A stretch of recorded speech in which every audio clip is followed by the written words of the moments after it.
Mnakalomzala, mnakalomkhulu.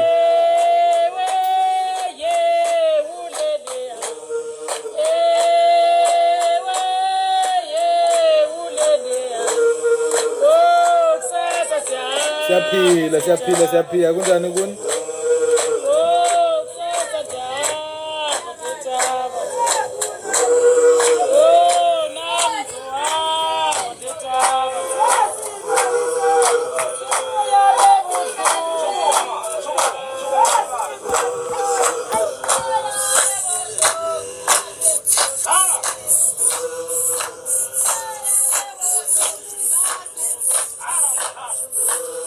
Welcome. Lweni.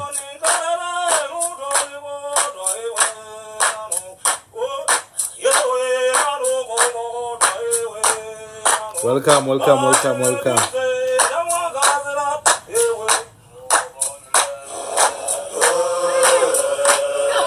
Start. Zambas. AmaBomvana.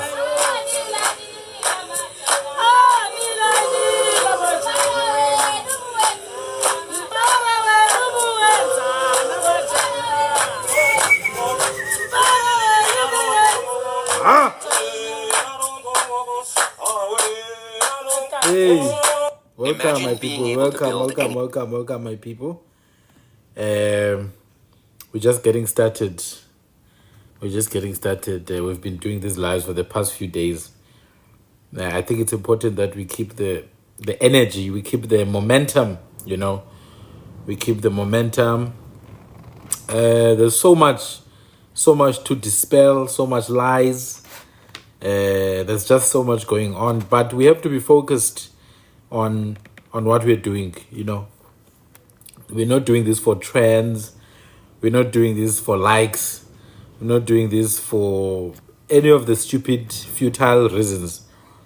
This comes from a very deep place. It's a duty that has to be fulfilled, and so you guys are part of that. I think it's important that we focus. It needs us to stay focused, this thing. There's just too many lies going on. Makhanda ngemntu. You were asking for the meaning of a name. What was the name that you were asking for? Please share the live, my people. Tap your screen as I'm playing my songs. And then, we welcome other people as well. I think today I will try and accept someone who wants to join.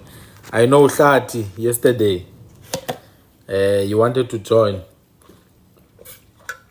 but I didn't allow you. It was already late. Makhanda, this name that you want the meaning of, what language is it in? Is it an isiXhosa word? This Chikolo word, is it isiXhosa? Or is it not isiXhosa? So that I know exactly what I'm looking for, because it's isiXhosa, ne? Okay. Is it a surname?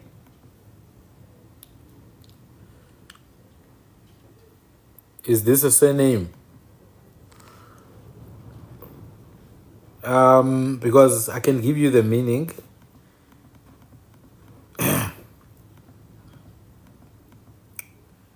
Okay, so it comes from the word ukuthi chiki.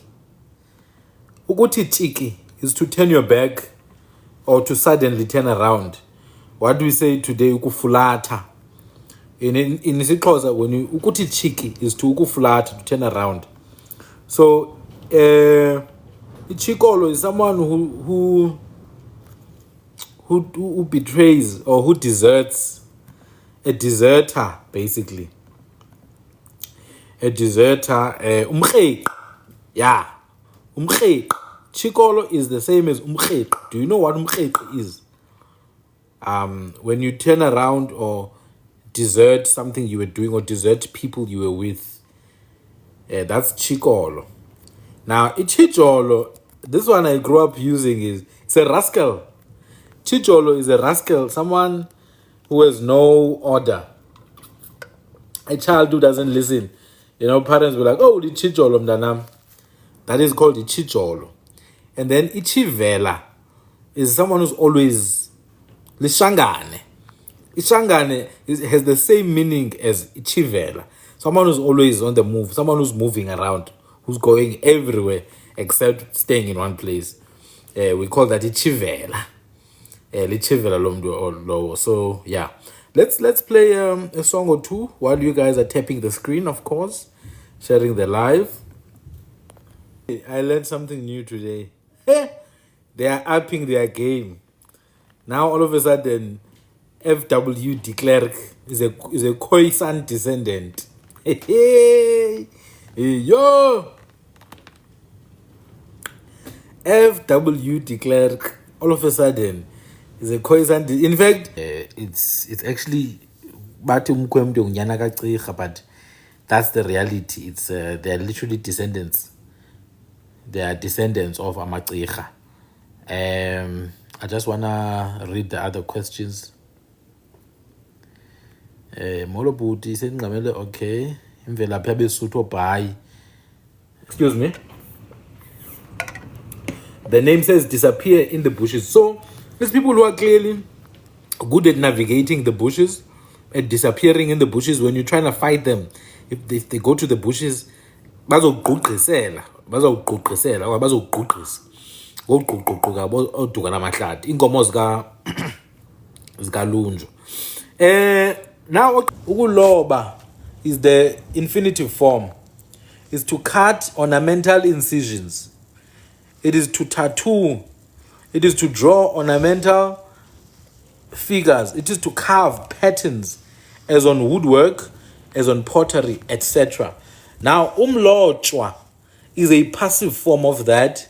That is to say, the one in whom incisions have been cut, or the one in whom tattoos are being drawn. That is what umlotshwa would be then. It would be a passive form of the word ukuloba. Now, it is iXhosa. Umlotshwa would be umzotywa. Umlotshwa would be umzotywa. So, probably these groups that use this word, they probably used to paint their faces. I think is more likely. Maybe they used to paint their faces. Yeah. This is something that we have in our linguistics. You have in the infinitive form of verbs, we have a verb like ukumemeza. It's an infinitive form. Ukumemeza. When there's uku, just know it's infinitive. Ukumemeza. But now when it's passive, we have ukumenyezwa. And you'll find people with the same name omenyezwa. Or with the clan name omenyezwa, like some AmaNgqosini are called omenyezwa. And it comes probably from some history of noise making, probably riding horses and making noise. In fact, my great grandfather, he was Goqoza. His name was Goqoza, but we are told that that name came from a horse cart he used to own. Ikolohiya that he used to own, and it used to make noise as he's riding it. So it used to make and he got the name Goqoza because of that. So yeah, there's a lot of history in terms of these things, you know. Now let's see if there's another questions. Let's see if there's other questions. I'm gonna play another song because I was still in my playing song process. So I'm gonna play another one and then we can go. If you guys have questions, send them through. Today I'm gonna do a specific linguistic breakdown thing. Now someone is asking, do you know any links with the Congolese? You see, I know that you don't know what you are talking about in a respectful way, because the moment you say Congolese, already there's no such a thing. Yeah, but when you say Congolese, you can't have links with Congolese, because what is Congolese? Do you understand? There's many different groups in Congo. There are Balunda, there are Bambundu, there are Baluba, there are Bafuliru, there are Bango, there are Bakongo, there are who are these guys who say Mbote? I forgot their name, man. So there are many, like maybe 500 tribes in Congo. So you can't say connection with Congo. Which tribes? Which ethnic societies? In Congo, you've got Nilotic peoples, you've got Central West African peoples, you've got Swahili-speaking communities, you've got so-called pygmies, Twa communities. So when you say connection with Congo, which specific groups are you looking at there? Because these people all have different histories. It's just a massive region in Central Africa. It's not homogeneous. It doesn't have one simple history that you can just blanket everyone with. Yeah, but so that's a very important thing. Now, the name Beya, I promise you, the name Beya, you'll find it in Arabic. Does that mean you are connected to Arabs now? You'll find the name Beya in Latin, probably. You'll find it in India. You'll find it in Indonesia. Names are similar. It doesn't mean they mean the same thing. They're just similar. You'll find similar names in all different cultures. Does that mean you're from there? If that is how people are going to think about themselves, then they might as well be everything else. For example, you know my name is Sandile. Let me show you something. I'm going to show you something quickly. My name is Sandile. And Sandile, I know it exists in what? In anime. Let me show you quickly. I'll show you something. Just check. I'm going to share my screen. Now, I can't then go and use this because my name is Sandile. Therefore, that means I'm related to this creature. You see this? This creature in the Pokemon. This is a Pokemon character. You can't look at this and assume it's the same as my name. Do you see? Now, if I'm a dumb person, I'm going to think, oh, damn, it's Sandile. Yay, I'm the same as the Pokemon. Therefore, I come from Asia, wherever the Pokemons are from. If I'm a small-minded person, I'm going to think that I'm related to this thing or to the culture. But this thing is an English word, actually. Exactly. It's literally an English word. It means of the sand, sandile. This creature is a desert creature. It's from the sand. It's a sandile creature. It's got nothing to do with me whatsoever.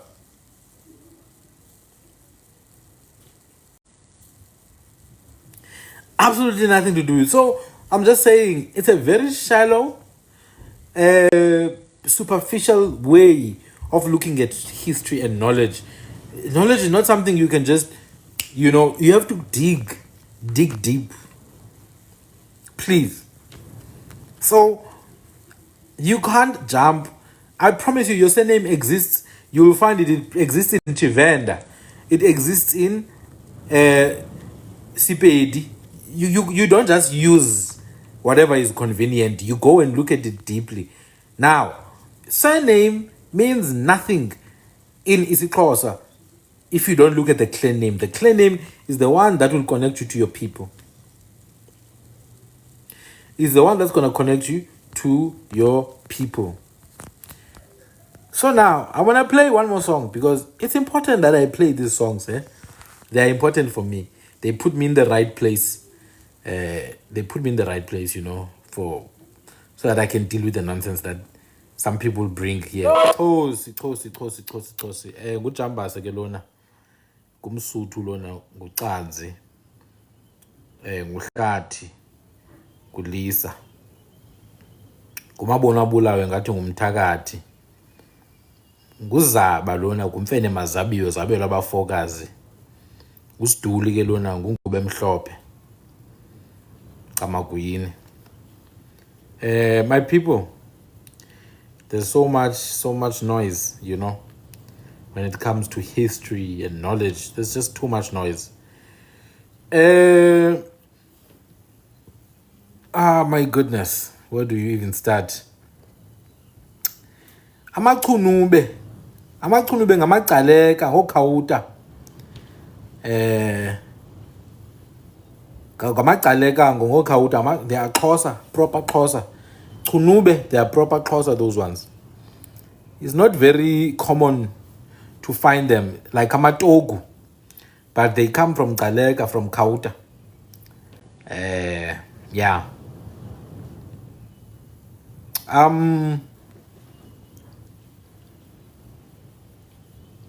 The word uktandaza. It simply means to seek help, you know. The word uktandaza simply means to ask for help. To ask for help. That's it. Like ukucela. Most of these words just mean to ask for something, you know. Even in Arabic and Hebrew. You know, in Arabic, they've got this thing called salah. Prayer room, the salah room. In Hebrew, it's shelah or selah. If you're familiar with the scrolls, after David, Melech David, after the Psalms of David, the Tehelet of David, there's that writing at the bottom of selah. It simply means ukucela, ukushela, to inquire, to ask for. So ukuthandaza is to ask for help. In fact, some of the Tumbuka and Chichewa languages here in Southern Africa still, those Tumbuka and Chichewa languages, utandiza, kutandiza, yeah, you're just begging for something. In isiXhosa we have what is this thing? A synonym of uktandaza is ukubongoza. So when you are asking someone for something and they're giving you a hard time, you say, hey, ndiyakubongoza, which means I'm really begging, please do this.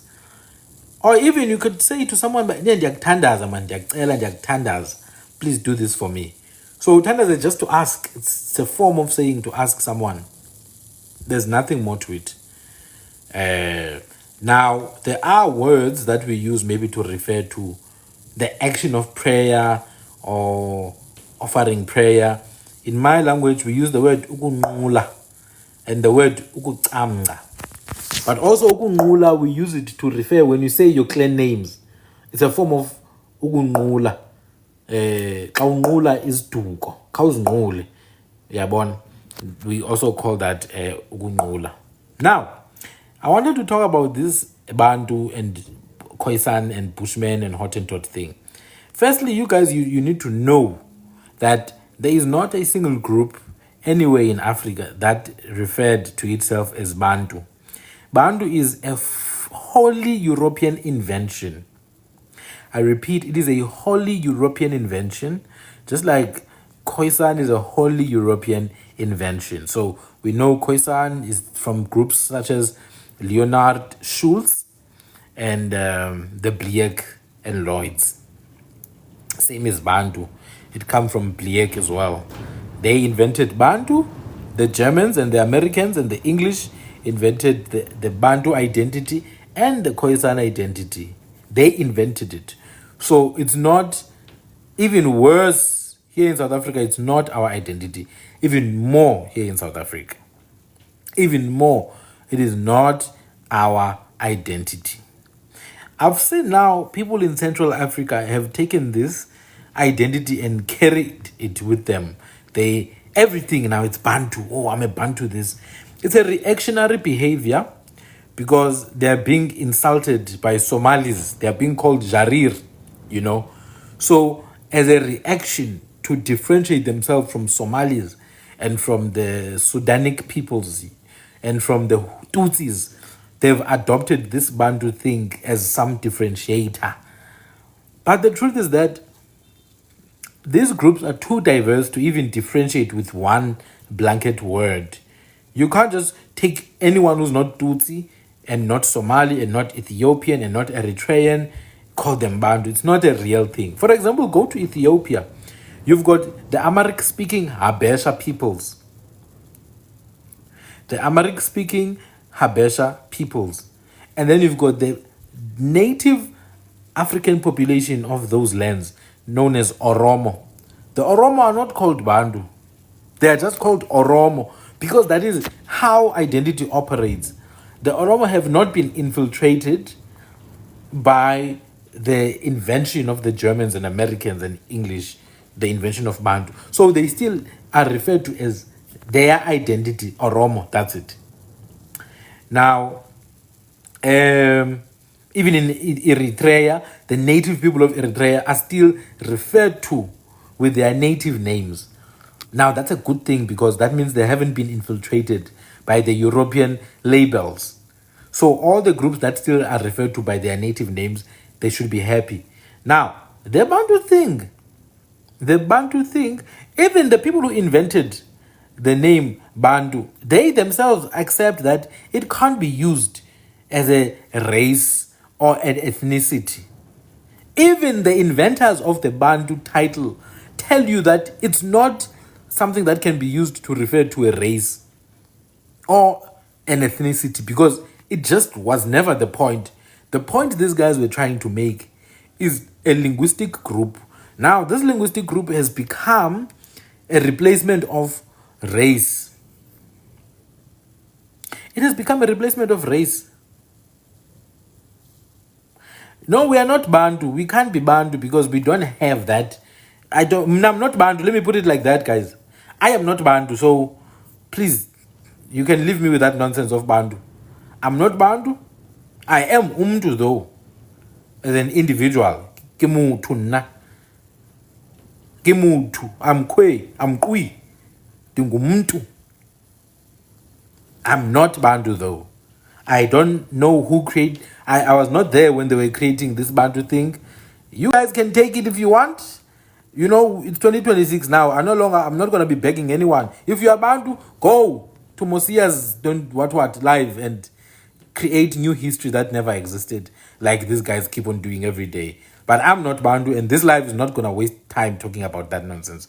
Bantu was created by Europeans. Khoisan was created by Europeans. Bushman was created by Europeans. None of those things exist. In my clan, Singohlati, Abantu behlati. I am Hlati. So if anything, we're the people of the bush. In my clan, I am the people of the bush. So if there's anyone who's a bushman, it's me. But these are not racial groups. If you think these are racial groups, you're an idiot. Because even white is not a racial group. There is no white race. It's an invention as well, just to control the population. They did not create Ubuntu. Ubuntu is an actual thing that exists. And Ubuntu is not a philosophy. Ubuntu is not a philosophy. Ubuntu, it's a behavior that you can see in a person. A person can have Ubuntu and a person can not have Ubuntu. It's something that someone shows in behavior. Umuntu okhohlakeleyo akanabuntu. Umuntu olungileyo, someone who's kind-hearted, unobuntu. That's what Ubuntu is. It's not some philosophy. Oh, you are because I am. That's a lie. It's not about that.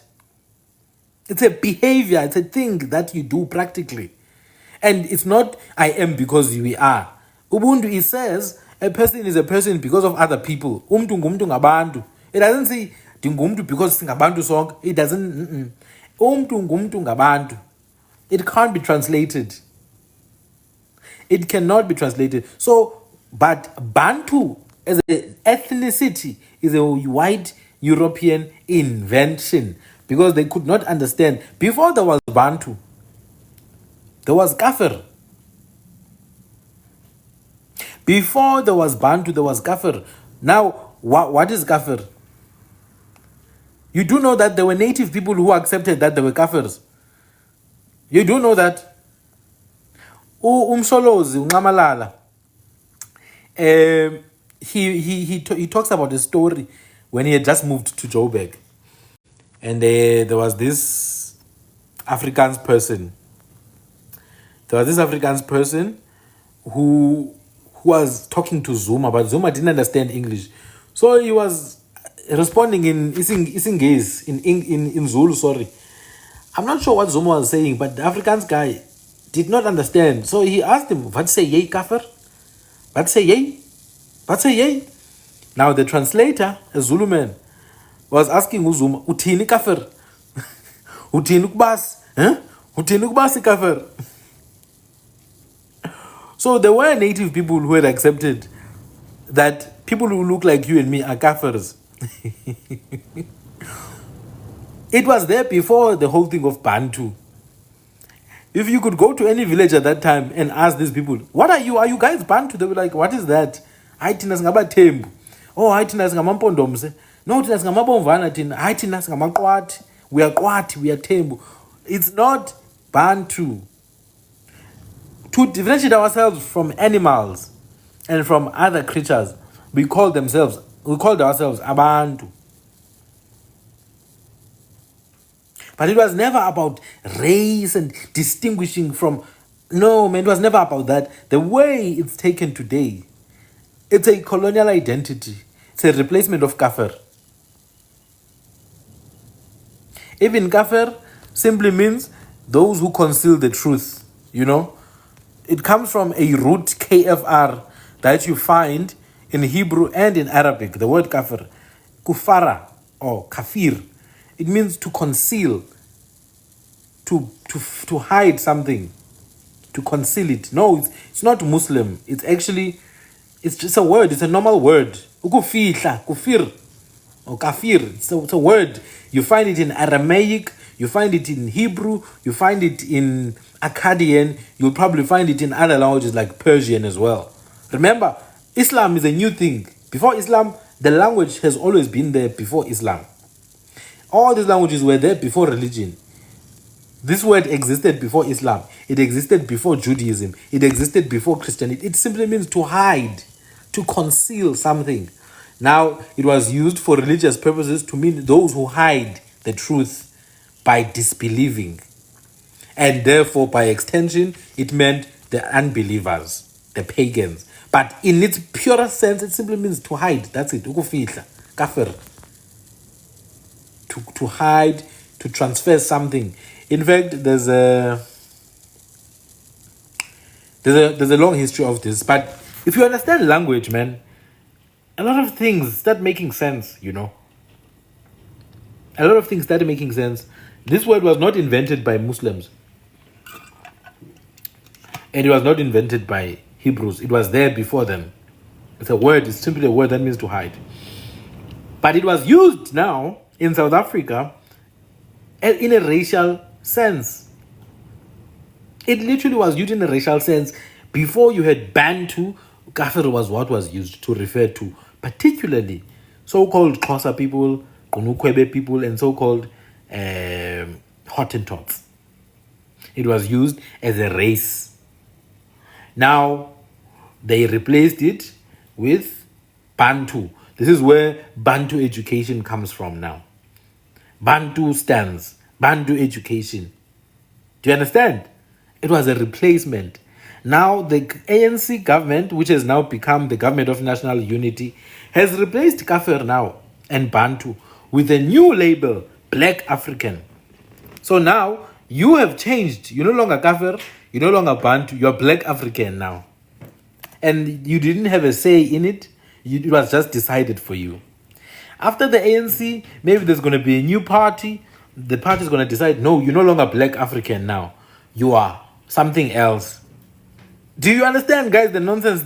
Like, from the time of the early Portuguese, from the days of the early Portuguese to the days of the Dutch, to the days of the English, to the days of the Afrikaners, now the days of the, and then the days of the ANC, and then now the days of the GNU, the identity of the indigenous people has been changing depending on whoever is in charge. Now, you want to tell me that that's something that's real? What's that? What kind of people have no identity? They're just named by whoever has power. Guys, you know that the children who are born right now, when they are older, this thing of Black African will be the only thing they know. They won't know Bantu. They won't know Kafir in a way. They will probably refer to themselves, I'm a proud Black African.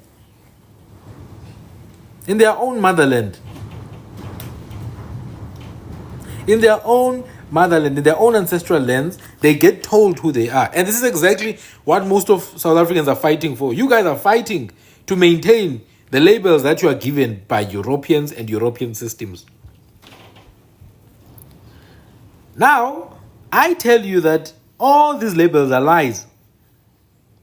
Europeans could not even differentiate between the people of this land because it was not easily distinguishable. You couldn't know who's Hottentot or who's Kafir or who's Bushman. They couldn't differentiate. They literally couldn't. I'm going to show you something here. This was written by the Dutch, by the way, in the time of the Cape Colony. The Dutch, the governor Simon van der Stel, the guy after whom they named Stellenbosch, he sent a group of people. They were led by Isaac Shriver.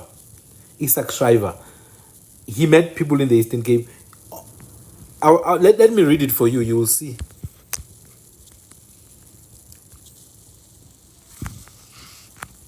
Let's read together.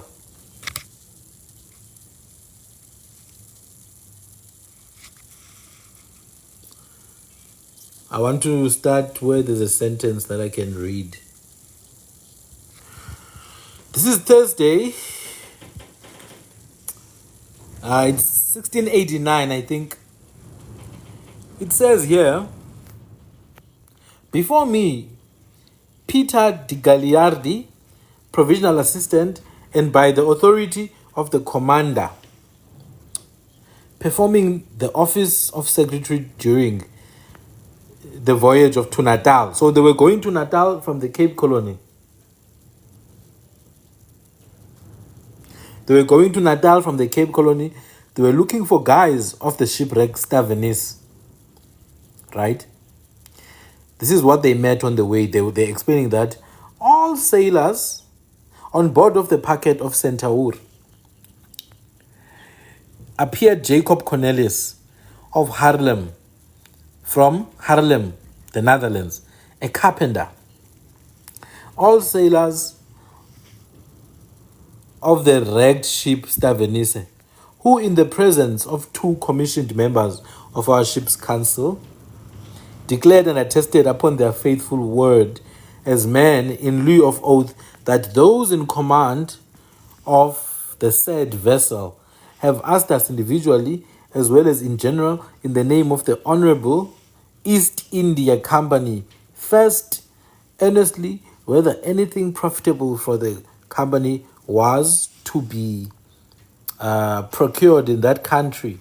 So they were going to Natal and they were now asking if are they going to benefit anything, on which we, for their justification, willingly testify that during the period of 22 months of our traveling from the wreck, which was in Natal, through the whole country, Eastern Cape, sometimes holding our course along the beach to the Magosha territory.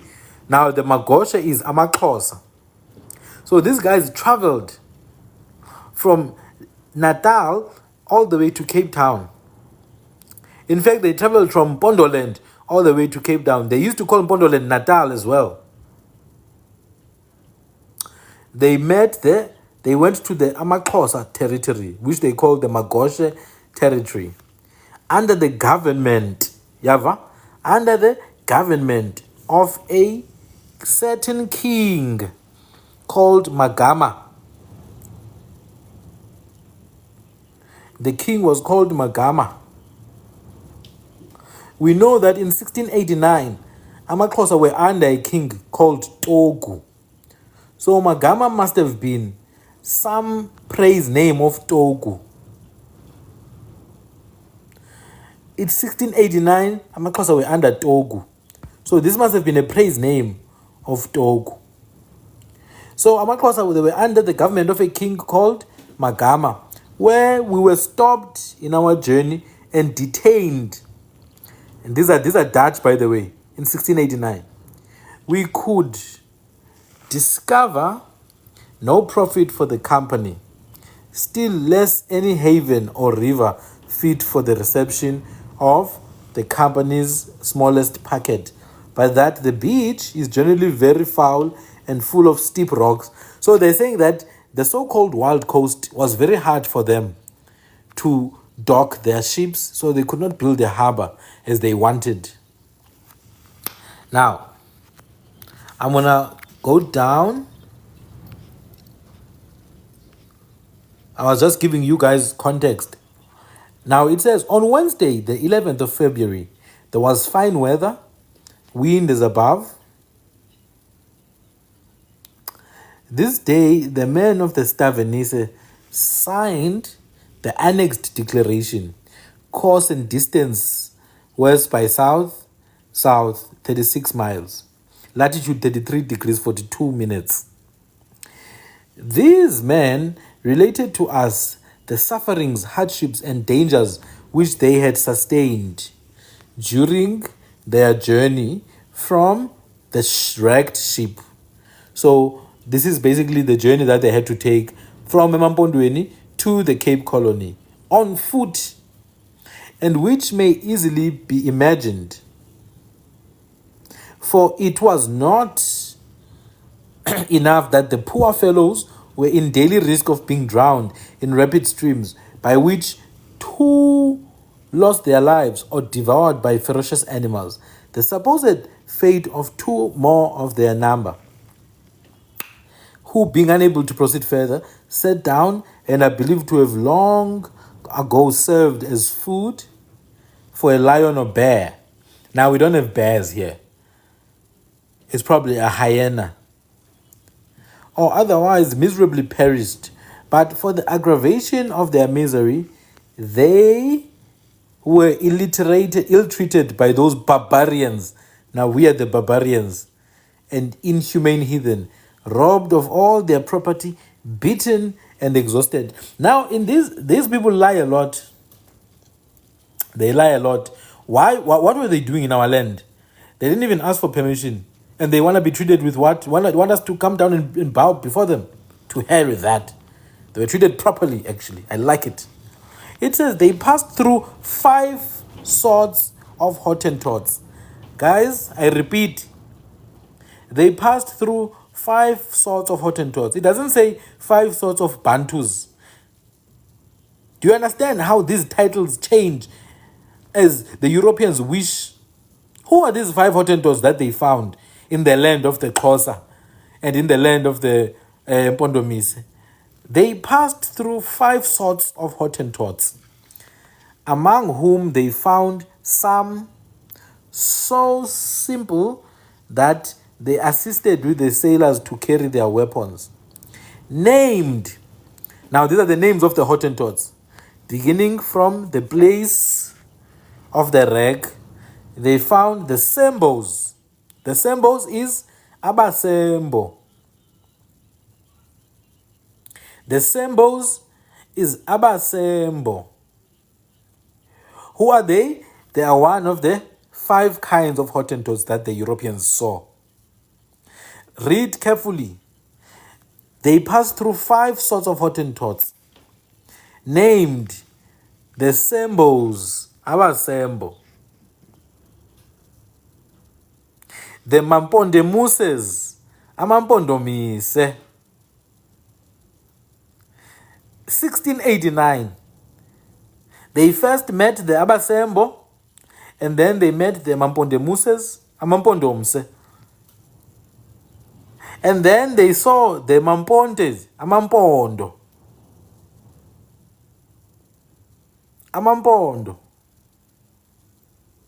And then they saw the Matimbes, AmaThembu. And then the Magrika or the Magrika. Now, I'm sure I don't know who these people are. I think it's probably the Ngosini. I'm not gonna lie. The Magrikas or the Magrikas. I think it's the Ngosini, these ones. It's probably the Ngosini. It says here, the most cruel of all, those were they who plundered them of everything. The Makrekas they understood. They understood what was happening. And then the Magose, which is the Makos. The Magose. Now, what do they say about the Magose? They say it's where they were received with every kindness. Hey, Amakos. Hey. Kudala bathanda belungu. And have been supplied with the necessaries of life up to this day. But what did it help this thing? Because these people came back and plundered everything that Amakhosa owned and pushed them to Transkei. So all this kindness didn't help in any way to shape the European mindset. Although it's written here, this is a book from the 1600s. Europeans knew exactly that Amakhosa had treated them very nicely, but they went there and still genocided Amakhosa. So I still stand with these ones who plundered everything. Because at least they plundered everything. By the time these ones, at least they had done their fair share. So my point here is that these were seen as, the Europeans said they passed through 5 sorts of Hottentots. You understand? Now, let's read some more. They state that it was their intention, notwithstanding their reception from those compassionate Maxhosa, but they stated it was their intention to prosecute their journey overland to the Cape, but that they were always prevented by this tribe, who alleged that they must pass tribes armed with bows and arrows, who would obstruct their passage and murder them. Thus, their intention remained unexecuted. Now, this is a very important thing. This is a very important thing. It says here, these Kafirs are well formed in body, swift runners, and live under the gentle monarchy of their king Magama, who is a very friendly, good-hearted, young and active fellow. So he was still young, Umtogu, at this time. They use the greasy caps like the Hottentots of Natal. Do you see? Hottentots of Natal. These are the Hottentots of Eastern Cape. The Xhosa, the Mpondo Mise, the Mpondo, the Tembu, the Abasembo. They say they use the greasy caps like the Hottentots of Natal. Who's in Natal at this time? Obvious, it's the same people who are there even now. It's the Abakwamachi, it's the Amazocho, it's the Abakwamaxolo, it's the Amahlubi, it's the Amazizi, it's the Imithetwa, Amandwandwe, all the people that you know. It says the Hottentots of Natal. No, Magama is not Maqoma. Maqoma is very young. This is 200 years before Maqoma was born. 8 generations before Maqoma was born. The Hottentots of Natal and are clothed like the Hottentots of the Cape. So this is AmaXhosa now. It says they use the greasy caps like the Hottentots of Natal and are clothed like the Hottentots of the Cape, except that the girls are somewhat more handsomely ornamented, as the Natal Hottentots smelt their iron, so they can smelt their metal for arm rings. They may also have some knowledge of minerals. Guys, these are Europeans saying all of this in the 1600s. And they didn't even spend much time with us, but they already saw that, oh damn, these people, they know how to smelt iron. Do you know what they're not telling you? Do you know what they're not telling you? In order to smelt iron, you need to know how to mine. For you to be able to smelt it, you must mine it first. That's the part they're not telling you, that we were miners, we were smelters, we were forgers. So we can mine our own minerals, We can smelt our own minerals. We can forge them into the shapes we need. We made our own weapons. We made our own jewelry. They wrote it. It's not me. I agree, most indigenous people want to hear Europeans say these things. Europeans are saying it. I didn't say it. Nah.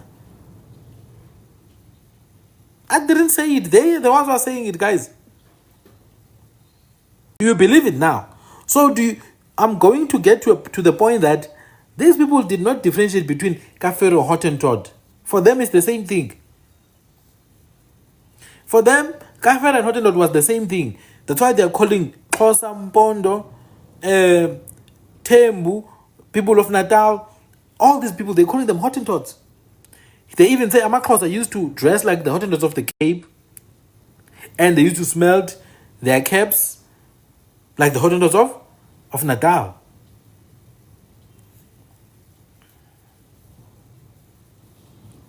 I don't know what our people need to hear now. I don't know what our people need to hear because it's here. The history is here. Now, I want to show you something. Let's go back. This is 1689. Let's go back to the 1500s. Let's go back to 100 years before Jan van Riebeeck. Let's see what these people found.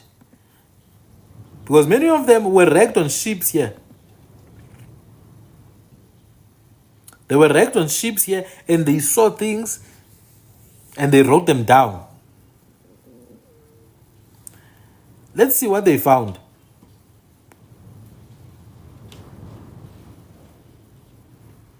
I'm going to share my screen again.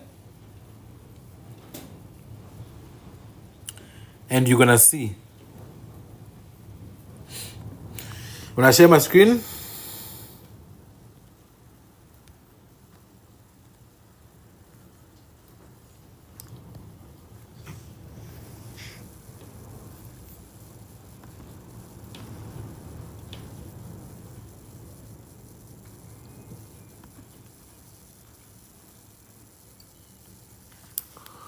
it says here, the captain's first meeting with the natives. You see, it doesn't say with the Bantu. These are my notes. These are my notes, guys, from different sources. The captain's first meeting with the natives, not with the Bantus. Remember, the previous one says Hottentots. This one says natives. Where is this Bantu that you guys... I mean, you guys should have introduced yourself as Bantus to the Europeans. Clearly, the people didn't introduce themselves as Bantus because they are not called Bantus here. Where was this Bantu thing? The captain's first meeting with the natives was full of thrills. After both sides had viewed each other with tense suspicion for some time, the natives struck their assegais in a sandbank and advanced.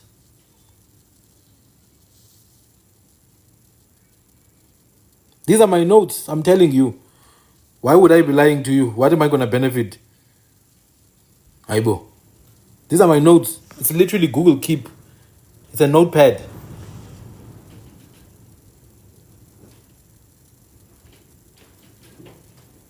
These are screenshots from different books. It's not the same book as the previous one. The captain handed his gun to a companion. This is a captain of a ship. This is a captain of a ship. And walking up to the natives, not to the Bantus. Where's your Bantus, guys? Those who are obsessed with being Bantu. Why all the ancient records never use Bantu? They always specifically refer to the ethnic name of the people because it was not yet invented by the Germans and the Americans and the British. They had not invented your identity for you. He went to the natives. He saluted them by placing his hand on their beards and smoothing them well. He had learnt this trick from the account of the wreck of the Santo Alberto in 1593, a copy of which was among the party. This strange maneuver had the soothing effect desired, and the natives appeared well pleased. They showered praises upon the entertaining commander, calling him in their language Cananis or Canansis. umlungu, omkhulu, manimusa, which were equivalent to great titles in ours. Umlungu, of course, meaning a white man. Umkhulu, meaning great. 13 years before, the native chief at the Bay of Natal, which is eThekwini, bore the title of Manamuze. The other word may be left to the linguist and all that. So, okay, he's just making up theories now. He's making up theories. The point I'm getting to here is that since 1552, since 1497, when Europeans basically engaged with our people, there was no indication anywhere. There was no indication anywhere that there's anything called Bantu in South Africa. That's one thing I can say. Absolutely, there are no Bantu people in South Africa. Where do you get this nonsense? Where do you get it? Now there's a illegal foreigner in the comments, probably a Central African. What is he saying? Are you Zulu? If so, you are not African. Let's say I am Zulu. What can you do to me? What can you possibly do to me? You know that there's nothing you can do to me. Your entire lineage, I'm untouchable to you. Your entire lineage, I'm untouchable to you. Go get a job, clean up your country because your countries are dirty. Stop defecating in public. Stop pooping on the road. Stop eating wild animals. And stay where you are. In every place you go to, you bring dirt. You bring dirt, uncouth, uncivilized, human-eating beasts. Human-eating beasts who have no identity, who need Europeans to tell you what you are. You take pride in being African.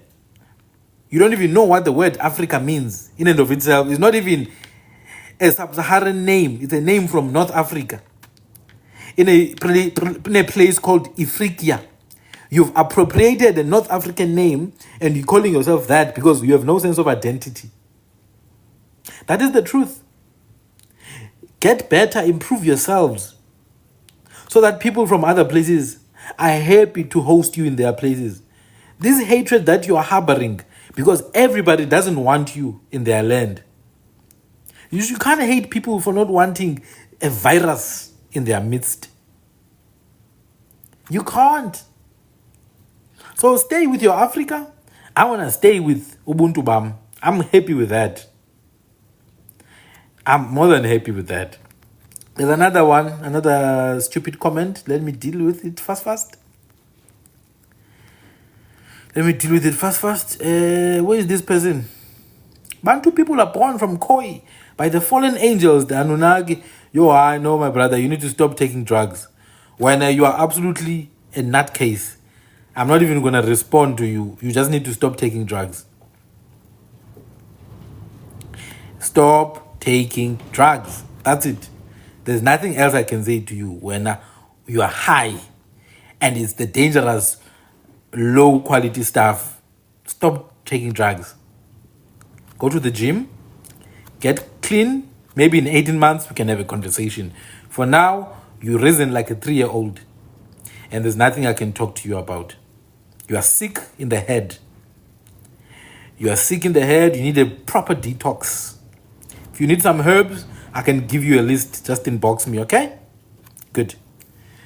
Now back to people who can actually think for themselves. So the whole thing of Bantu, Hottentots, Bushmen, it's nonsense, man. What you have is indigenous ethnic cultural societies that have lived together for a very long time. From Butwa in the Zimbabwe side to Mtwagazi, from Zata in the Venda side to to Bukoni in Mpumalanga, from Mapungubwe to Mwene Mutapa, from Matieng in Botswana to Nzwanatsatsi in Gauteng, from Nzwanatsatsi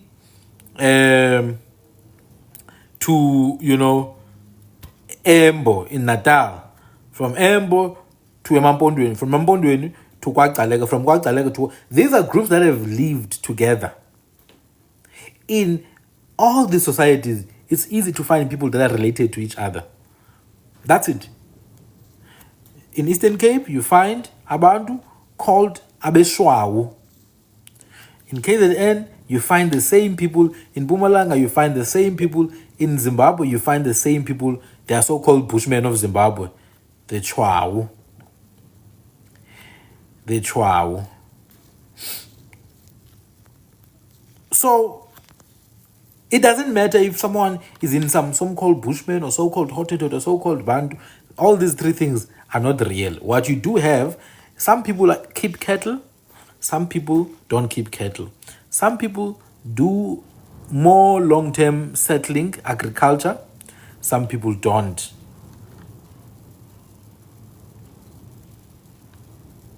That's it.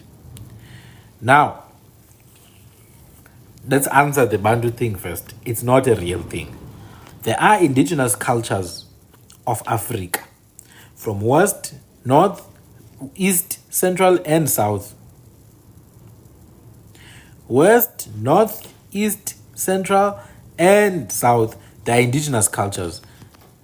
That's it. These are indigenous cultures. There are indigenous cultures in East Africa.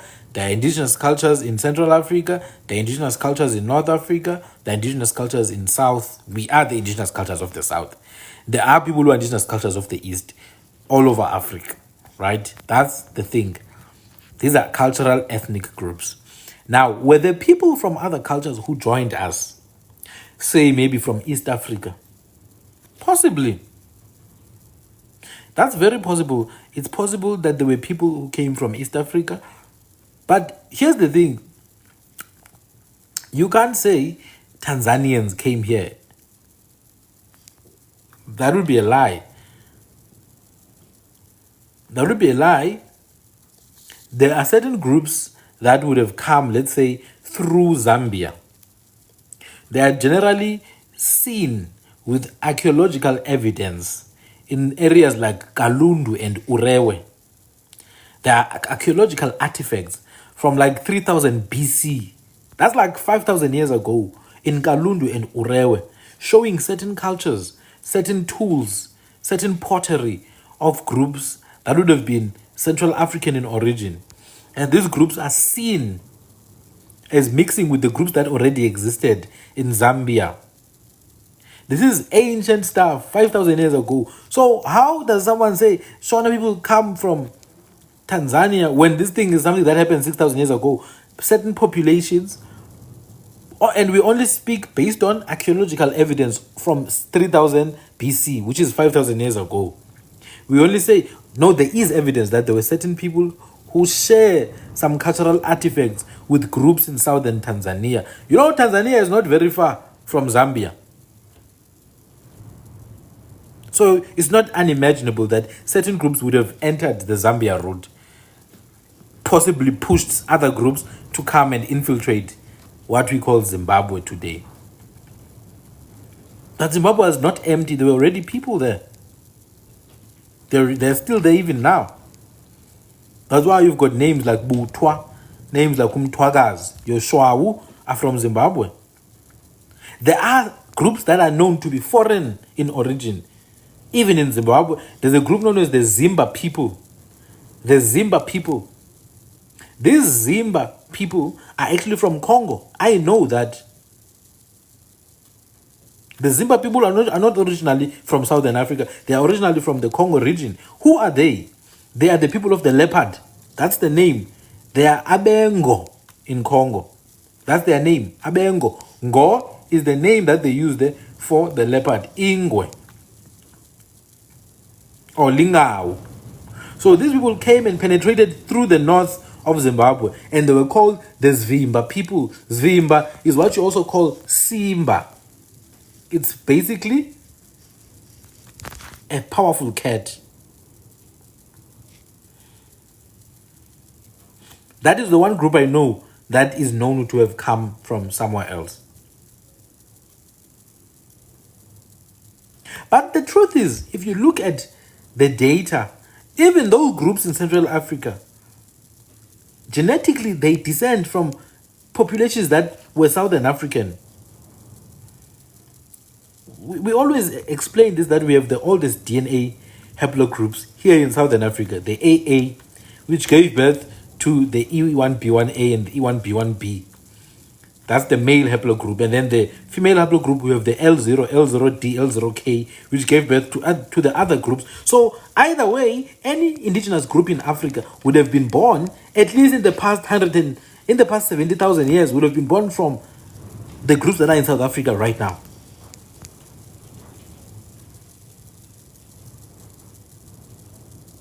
That's it.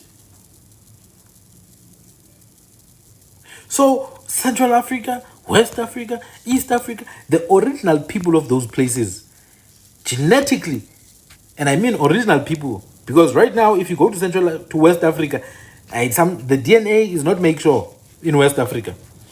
The DNA is so mixed in West Africa. There's Arabic influence, North African influence, and even non-human ghost DNA in West Africa. So when we talk about these populations that descended from ancient Southern Africans, it's not the people of right now. It's people who existed in those places long ago.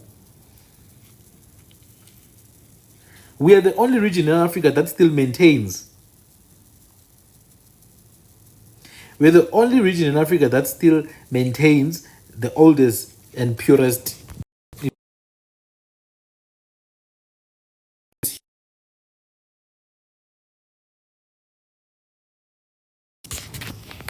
Now,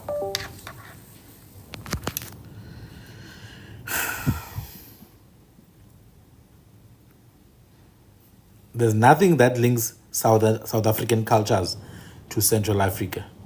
I still repeat it. Not even one person who fights for this theory has ever come forward and proven it to me. You go to Botswana, all Botswana history points them originating at the border of South Africa and Botswana, Matieng, in the land of the Bakoni, which we know is Tauni peoples. Botswana tell you they come from the land of the Tauni peoples. They are descendants of the Tauni, so-called Kho Bushmen. You go to Basotho, they tell you they come from Tswana. But Tswana is just here in Gauteng, literally. It's in Gauteng. Basotho come from Gauteng, which is literally on the eastern side of Gauteng towards Mpumalanga. There is not a single group in South Africa. No, not Venda. Nothing. There is no group that is indigenous South Africa that came from somewhere else. If there's any group that came from somewhere else within Bavenda, it's the Lemba group. The children of the merchants from Omani, children of the merchants from Yemen, children of the merchants from Sena, Vasena, Valemba. Yes, we know those ones. But they are not indigenous here, so we're not going to talk about them. Even in KZN, we know the descendants of the slaves from Asia. There's at least 1,000 slaves or more in the 1500s that are recorded down. Maybe if we take the ones that are not recorded down, it's possible that a total of 5,000 Asian slaves must have joined the populations of KZN and Eastern Cape in the 1500s. Thousands of slaves, guys, from shipwrecks became part of the KZN populations, especially coastal populations, especially southern KZN. So if you go to coastal Mozambique, coastal KZN, and coastal Eastern Cape, you will tend to see a lot of DNA of Asia and Europe. But these are just minority cases. These are minority groups. My point is that we know exactly who's not indigenous here. We know those cases. We know those cases. We have them in our oral history and they're recorded down. It would be Asians, it would be some Middle Easterners, it would be some Europeans, but it's always in the minority. Majority, the indigenous people of South Africa are still the majority.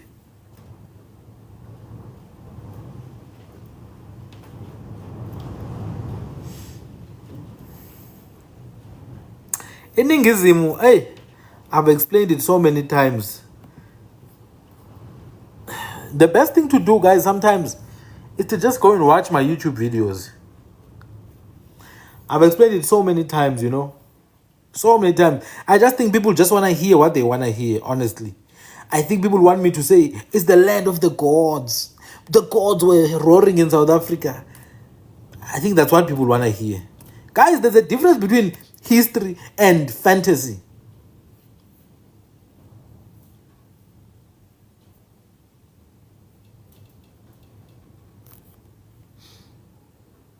There's a very big difference between history and fantasy. We're dealing with history right now. I don't deal with fantasy. Let me tell you what Ningizimu is.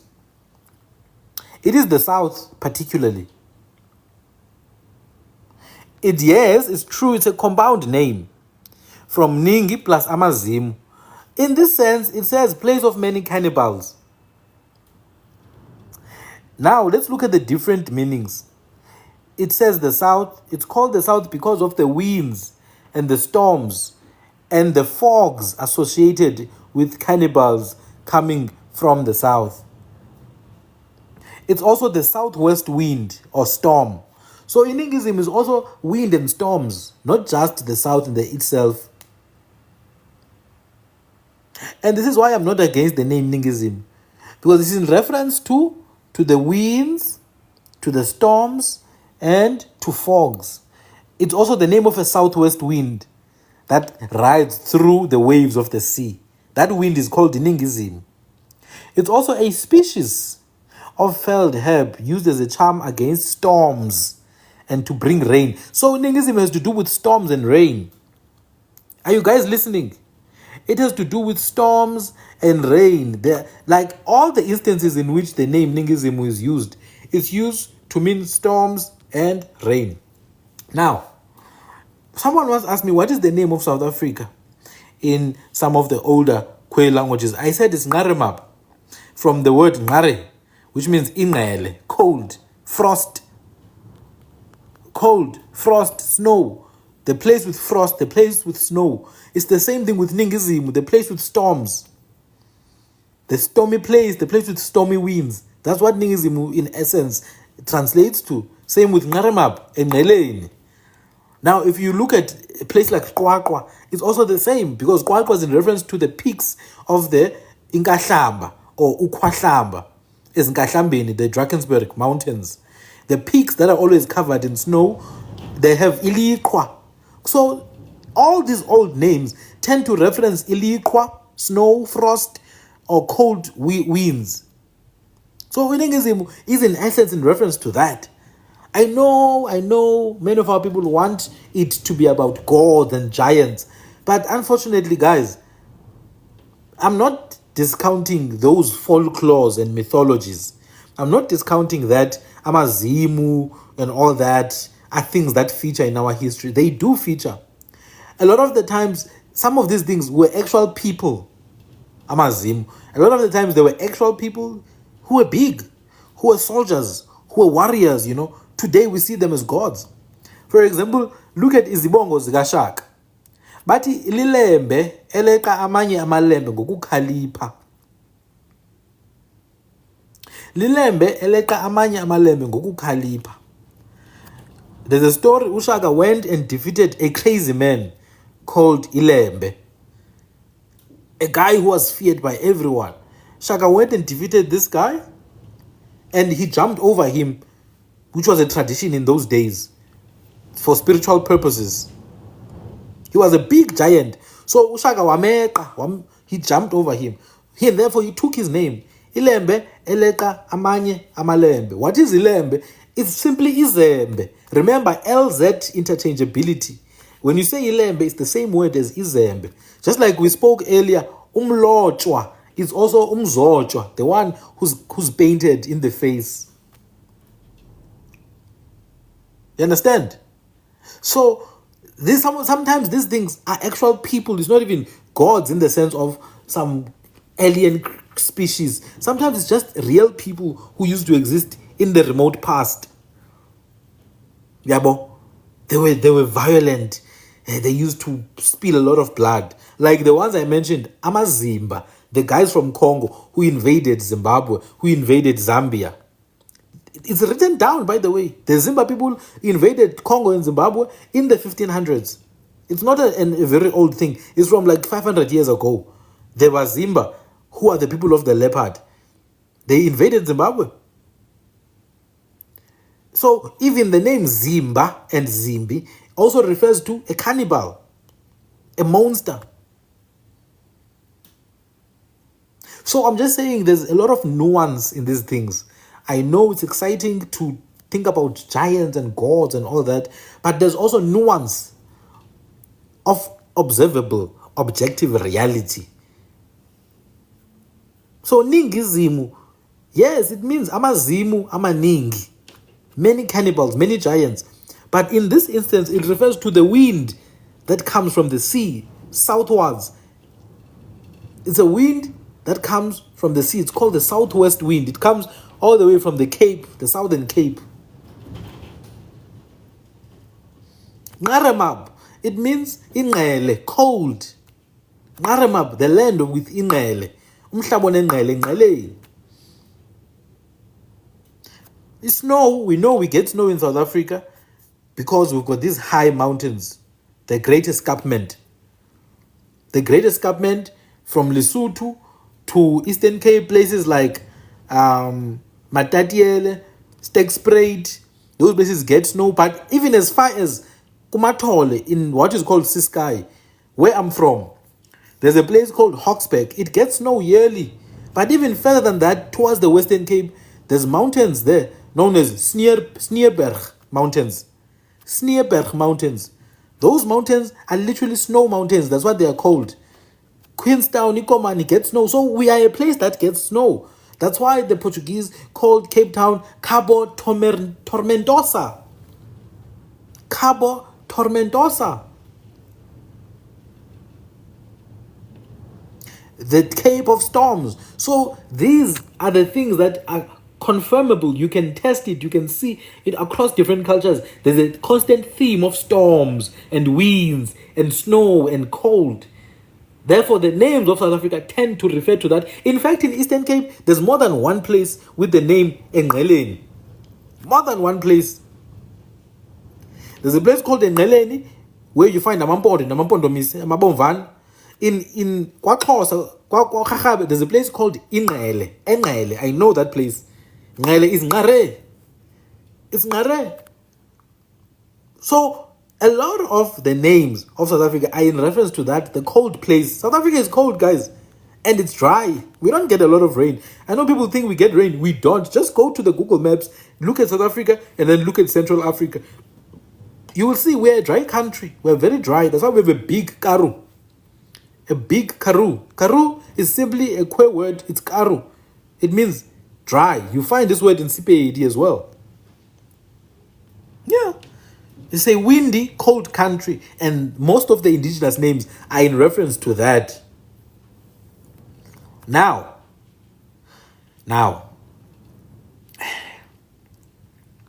Amazimu. Yes, you could actually decipher that word to mean giants. It's true. You could decipher it to mean ancestors.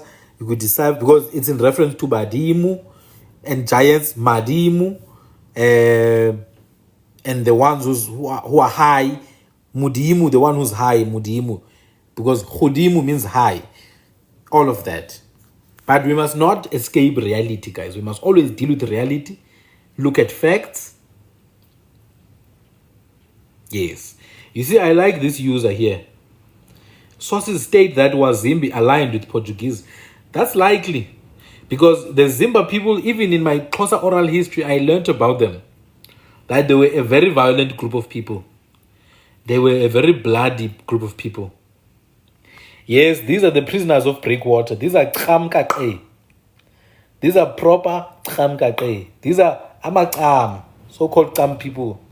You know when people always claim Kham, these are real Kham. These are real Kham. Conscious Black, hi.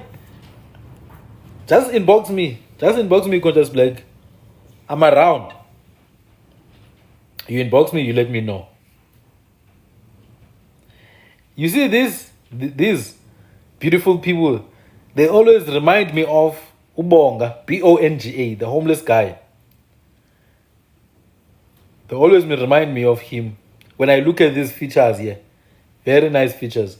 So these are Tramkaqe or Tramkaqui or the Tram people or Trambuqe.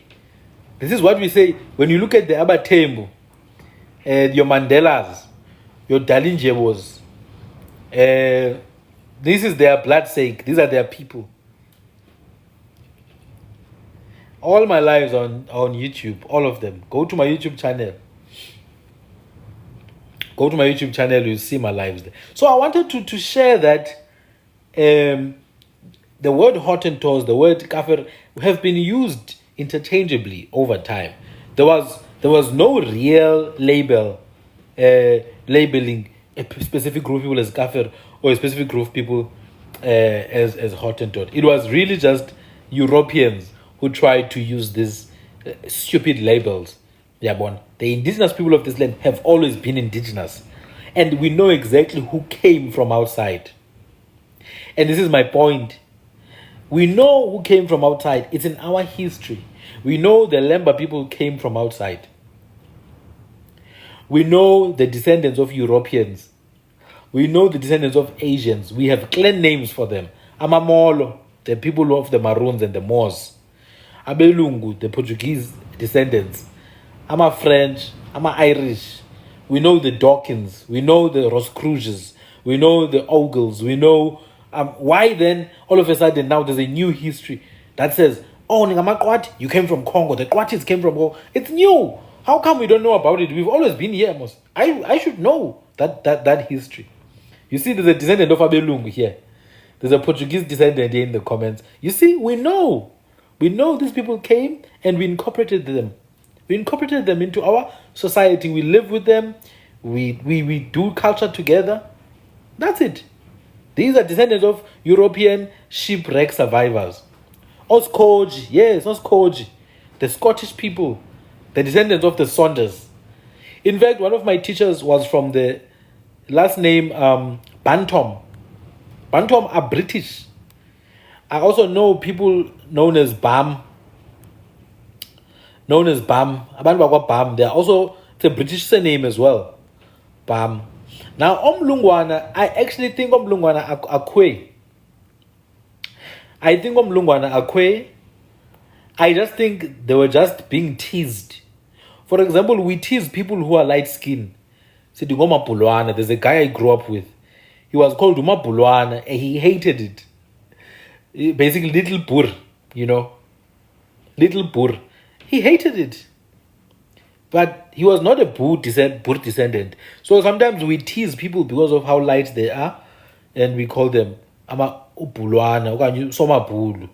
But those people are generally descendants of people who were maybe serving in European farms. Hey, Jambaza, your great grandmother was white. Hey, a lot of white descendants here. Hey, there are a lot of white descendants here. Hey guys, what's happening? You guys are white. You guys are European children. Yeah. So. Yeah, my people. So Umlungwana, I really think it's queer. I think they're originally Amazocho. So they would come from the Chwawu bloodline. Amazocho is the Chwawu bloodline. The original Abatwa. When we use the word Abatwa, we always say Abatwa, but Abatwa is a specific group. It's the Chwa peoples. So Abatwa is Amazocho, it's the Chawuke, it's the Hlengwe, it's the Chwawu, the Dei. So Amazocho, I believe, Umlungwana come from that. In fact, Mama Winnie Mandela is from that group, Umlungwana. He's from that group, Umlungwana. Yeah. So, yes, the Bam surname is absolutely European. It's a British surname. Bam is British. Bantom is British. Mackenzie, those are Scottish and Irish surnames. McDougall is also known as Madugula. McDonald is also known as Madondile.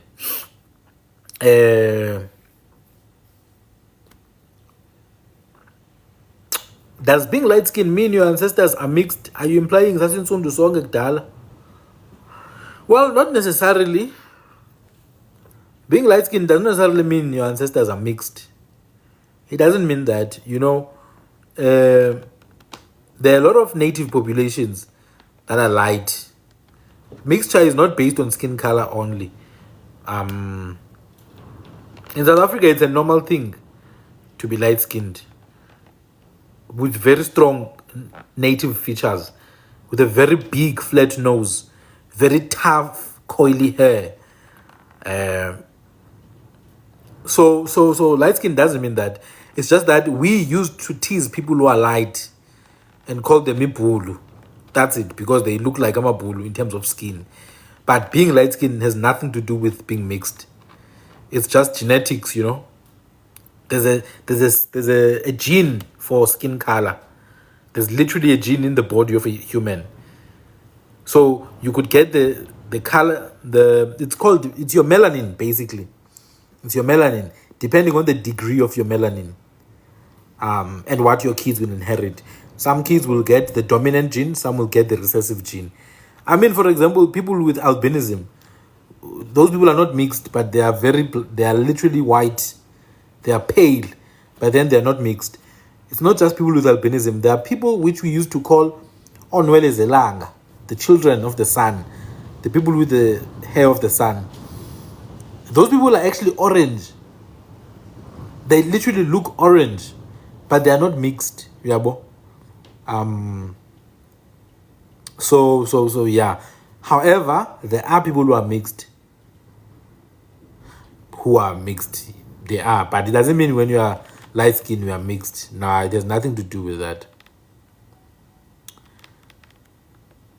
Amazocho maninzi. No, amazocho. Kukhona amazocho odeyi. You have amazocho ochwawu. You have amazocho ombotho. You have amazocho ochuchu. You have amazocho ogwahu. It's a nation, amazocho. It's not a It's a nation with many clan names. So it's going to be different clan names, but it's a nation. It's a nation of Abatwa who have settled amongst the AmaMpondo Mise, and also they have their own places in southern KZN. You see, in southern KZN, you have Amazocho known as Amanzimakwe. Zimakwe people. The Nzimakwe people, they even have a massive piece of land named after them, just above Umtamvuna, the river Umtamvuna, which separates Eastern Cape and KZN. Those people are Amazocho. So Amazocho is a Sizwe, it's a nation with many different clans. And then you have Amakwati. Amakwati Sisizwe, it's a nation with many different clans. You've got, within Amakwati, for example, you have Osdindi. Within Amakwati, you have Odigela. Within Amakwati. So now Amakwati will go and mix with other groups. Like here, you have someone, Ungoyi, Olihlubi, Batulizocho. Because Amazocho are mixed in different nations.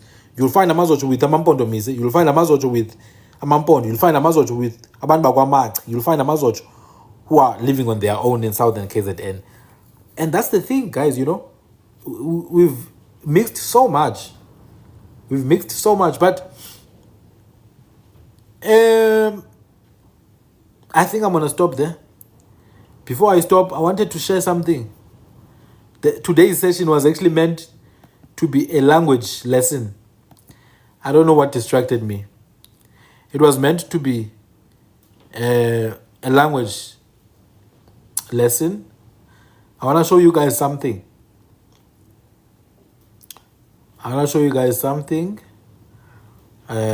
So now I'm going to teach you guys. Let's wait a bit. Let's wait a bit with clan names. Let's learn the language.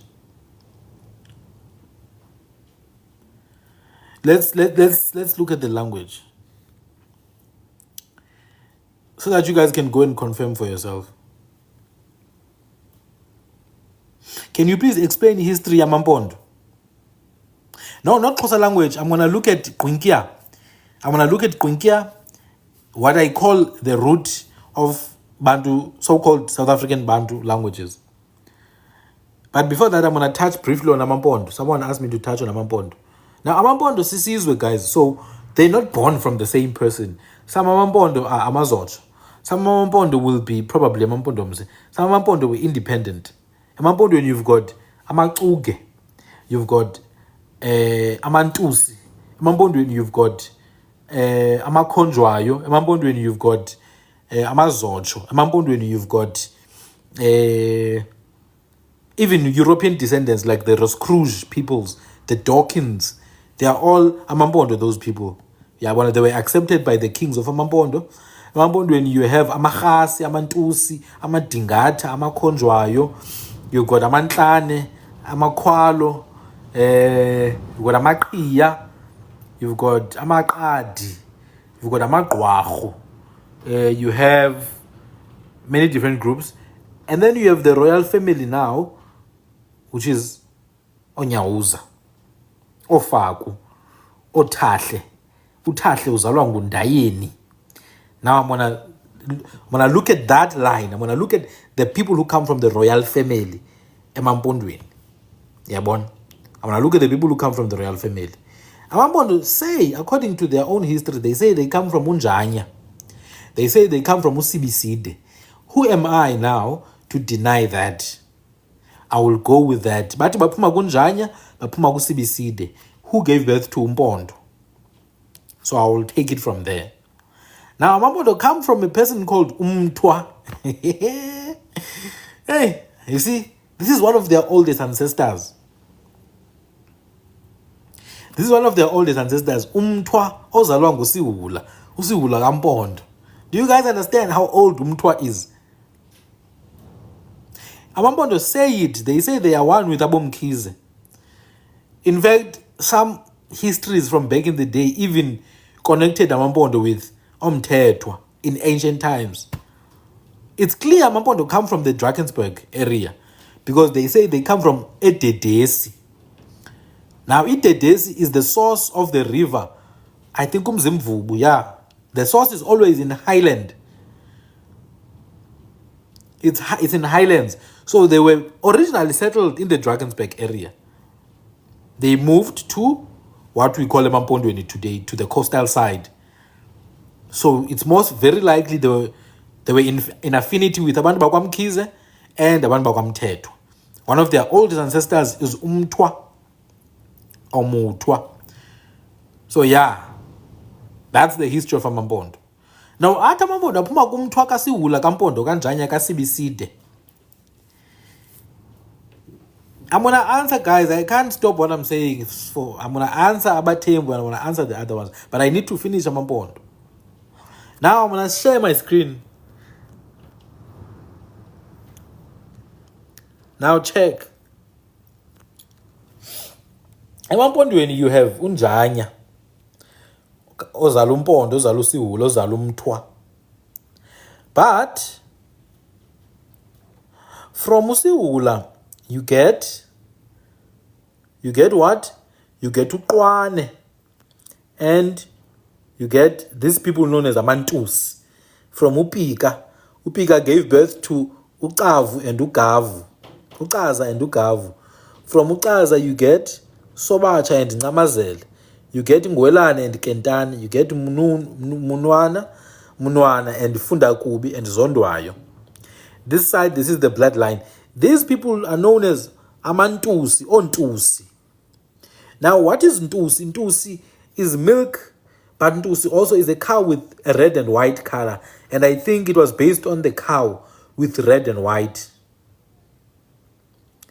It's milk, Ntusi, and it's also a cow with red and white color.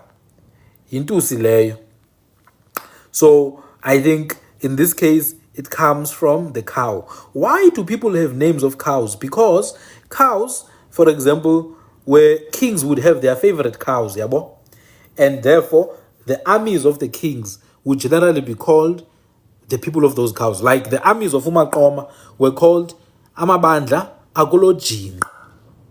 The armies of Uyinza were known as amabandla akulo Mali. Mali is a cow, it's an ox. Jinqa is a cow, it's an ox. So I think this comes from that. Maybe a bull of this one, of Upika, the progenitor. Nazok. Now, from Usiwula we get Umtwa. Now, the interesting thing is that Usiwula Lona is also a tribe. It's an ethnic group of Abatwa, known as the Sewura Bushmen. It's also an ethnic group of Abatwa known as the Sewura Bushmen. Interestingly, that the child of Siwula, the first child, is called Mtwa. That's a very interesting thing to me. Another interesting thing is that this is also the same name as Sarah Bartman. Sarah Bartman also has this name. Her name is Sewula. Now, let's look at Umtwa. Umtwa gave birth to Usansabe and Uginqa. Uginqa is Ikunene. And then gave birth to Ukwalo. This is where you get the Ngutu. You get the Zangwa. Which in Botswana, there's another group known as the Tsawukwa. Tsawukwa people. And then you have another one, Aba Ungangule. They all come from Umtwa. You've got Sansabe, you've got Ginqa, you've got Kwalo. The Ginqa are called Omtwa. The Kwalo are called Ongutu, Ozangwa. You've got the Ngangule, and then you have Ukuwana. Ukuwana gives birth to this group of people known as Amakhasi. Okuwana, Okhas, Oqiya, Oyokwe, Oyezeni, Ombamba, Omenco, Ogungubele. This is 1, 2, 3, 4, 5, 6, 7, 8. These are 8 generations, which is 200-year gap here between these two people. Now, from Uginqa, you get Umkhondwane. Umkhondwane gives us Sukude. Sukude is a clan to this day. People known as AmaSukude. From Umkhondwane, you get AmaSukude and Amantlane. This is my grandmother. Ontlanga. Onqabane. Ohlamba ngobenda amanzi ekhona amadoda. And then you get Uvalela. And then you get Ugcuta, who gives birth to Dingata. You get Amadingata here. Here you get Amantlane. Here you get AmaSukude. Ububende is blood, in essence. Ububende is blood, it's animal blood. Now some people cook it and mix it with umhlehlo, and they call that ububende. Some people cook it and eat it alone. When I was still under uphehlo, when I was being trained to become a sangoma, some more than 10 years ago, we used to eat ububende from inkukhu. And ndandiphehlelwa ngamaMpondo ke mna awangapha elibode into zakwandamasa emagozeni. So I used to eat ububende with those people. Umhlehlo is the caul fat. It's the fat that you eat with liver. It's called caul fat. So sometimes they mix caul fat with blood and it's called ububende. Or you take amanqweme, little pieces. Amanqweme, yes, ulusu amanqweme. And you mix it with blood, it's called ububende. Let's continue. From Sukude now you get uhlamba ngobubende, the one who washes with blood, whilst other men wash with water. Why would someone be called uhlamba ngobubende? Why would someone be called uhlamba ngobubende? This person was called uhlamba ngobubende because of how much he defeats his enemies. He defeats his enemies. He washes with their blood. Karabo is saying, Sangomas are outdated. Come to ZCC and be a prophet. My brother, I've transcended all those things. I've gone way beyond those things, all of them. I'm free. No, Clad. Don't fight, Clad. It's fine, my brother. Don't fight. These are our people, yes. Siyakulelana nje sonke. Anyway, you've got uhlamba ngobubende, and his brother is Same. His other brother is Nemjana. And I'm sure there are many others that are not included here. From Usame, you get Unonjaca. uMatiwana, uRhili, and uMgcotyelwa. From uHlabangobende, you get uZiqelekazi, the son of Uhlabangobende. After Ziqelekazi, you get Uhlamandana. After Hlamandana, you get Tobe. After Tobe, you see, guys, here's the thing. If I could ask people to translate these names for me, for example, Tobe, what is Tobe? People would not know how to. If I asked what is Khili, people would not know what it is. And it's sad because our people pride themselves in having never been enslaved, but they don't even know the meaning of their own ancestral names. Anyway, you get Hlamangobende, you get Ziqelekazi, you get Hlamandana, you get Tobe, you get Msiza, you get Ncindisi, and then you get Abe. You see, you always hear my brother, AmaXesibe. You hear my brother, AmaXesibe, talking about the Abe people. Abe people. You know, Abe means the tall one. It is a queer word that means a tall person. It's a queer word that means a tall person. So Abe simply means tall one. Now, it's possible that these are people's names. In fact, a lot of these people, we can confirm that they were alive. For example, Uhlambangobende, generally, you may have multiple names for one person. When a man goes to the mountain, he gets a new name. You see, some of them are not people's names, some are. But again, we're going with what is written here. Don't worry, guys. Ufaku is very young. We're still in the ancestors here. Uqebe and Kabe is the same word. Not dang. It's the same word. It's just different dialects. Qebe, Abe, and Kabe is the same thing. It means tall people or tall person. So maybe this person was tall. Sometimes when a person is short, you'll find a name like Qoma or Maqoma. We are born. So Utabe now gives us Uqiya. Uqiya, not Dwecha. Another name of Udwecha was Ngaleba. From Uqiya you get Puta, Matai, and Chomane. Now, Chomane is the one who marries a white lady who was shipwrecked, a lady known as Guma. Besi from the shipwreck, I think it's the Stavenise. That girl is married to Chomane and gives birth to AmaChomane. The descendants of these people would have been mixed-raced with Europeans. They also mixed a lot with AmaBomvana. If you go to AmaBomvana in some of the coastal areas, you will see these people, they have a long hair. They married with European, what is this? Shipwreck survivors in the 1600s. It's in the 1600s, late 1600s. Remember, they were already here in these years. In these years, they were already Portuguese. For example, here, in the time of Qia, they were already Portuguese in these days, in the 1500s. They were already Portuguese mixing, but now we are in the late 1600s here. From here, you get to Koibisa, Edunokanda, and then you've got these people, AmaChomane. You also have Udalasile here. These, you will see a lot of names. I know a guy with the surname Momoza, by the way. You see a lot of people with these surnames. These are the surnames. This generation is a generation of surnames. Dalasile, Momoza, Mlata, Kela. These are the people who became surnames. But now, another descendant of Tabe, if you go this way, you follow this line, is this man called Gangata.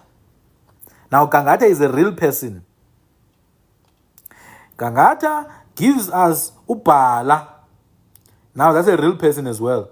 Upala then gives us Uchitwayo and Okonjwayo, who were twins. From Uchitwayo and Okonjwayo, you get Undayeni. Ndayeni gives birth to Utahle. This is why on Nyawuza, when they praise themselves, they say, Nunushe, Nyawuza, Tahle Kandayeni. Do you understand? Because Nunushe is the child of Nyawuza. Nyawuza the child of Tahle. Tahle is the child of Ndayeni. That's why we say Tahle Kandayeni, which means Tahle, son of Ndayeni. All they come from Ubala, who gave birth to Chitwayo. Chitwayo gave us Ndayeni. Ndayeni gave us Tahle. Tahle gave us Nyawuza. Nyawuza gave us Ngqungqushe. Now, this is the time when AmaBomvana and AmaMpondo fight. They no longer get along now. Because I think Ngqungqushe was killed by AmaBomvana in the time of Chase. I think this is the time of Chase. Late 1700s now. Shaka is born in this period of time. Hinza is born in this period of time. Chase is running the show here. KwaBomvana. I think he fought with Ngqungqushe. Then AmaChase were forced.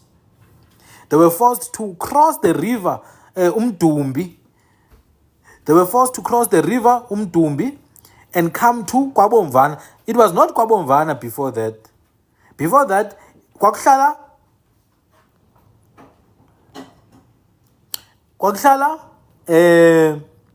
AmaGcaleka. So this was the time of Uchezi. Not late 1700s, sorry, not late 1700s. Maybe mid 1700s. After Chezi, you get to Gambush. In the time of Gambush, it's the time of Faku. So this is the time of Chezi. This is the time of Gambush. So AmaMpondweni, the time of Chezi is the time of Ngqungqushe.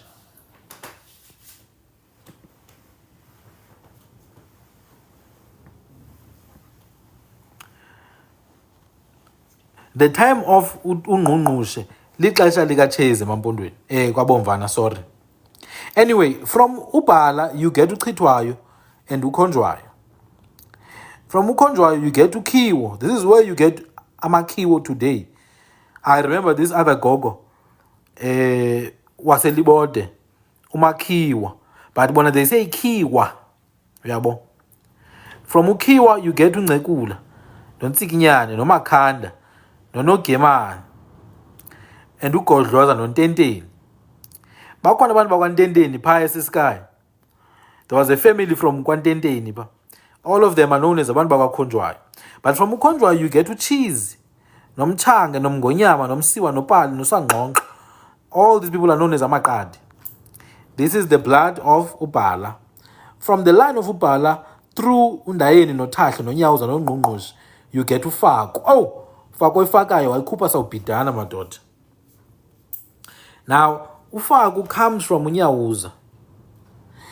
Ufaku is brothers with uCingo and uMngewengi. Ufaku gives us uMqikela. Now, uMqikela is a grasshopper or a praying mantis that doesn't have wings yet. It's called uMqikela. A praying mantis that doesn't have wings is called uMqikela. It's a child of Ufaku. Ufaku lived in the same period of time. He lives in the same period of time as Ushaka, as uGambusha, as uHinza. This was the great time of disturbance when Faku was alive. Late 1700s to the 1830s, you know, that period of time. Faku then goes and gives birth to Mqikela, with the name Mqikela simply means grasshopper with no wings or praying mantis with no wings. The children of Faku, you get on the right hand house, you get uNdamase, you get uMbangazitha, you get uSithatha.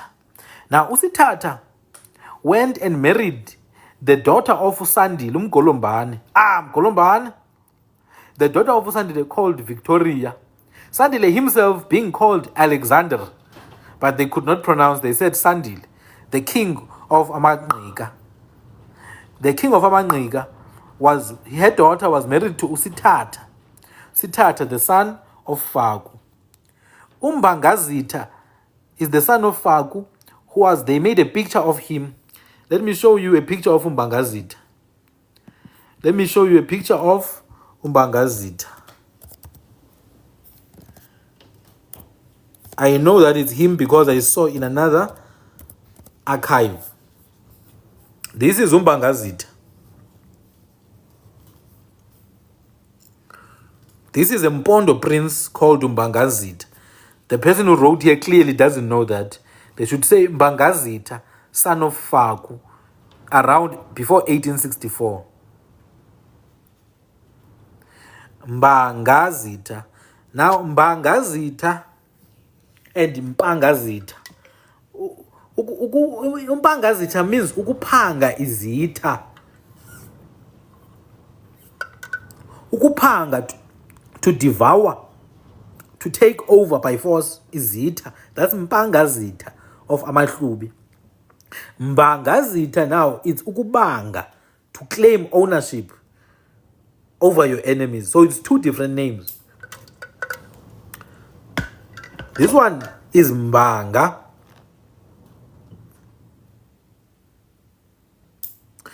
This is Mbangazitha, the son of Ufaku. Now, let's go back to the lineage. So here, you have Usitata. Isitata is a beam of light. Isitata is a beam of light. He married Sandile's daughter called Victoria. Sandile had a daughter called Victoria and a daughter called Emma. That's why Sandile was called So Emma, which means father of Emma. If you don't know Sandile, let me show you who Sandile is. Let me show you who Sandile is.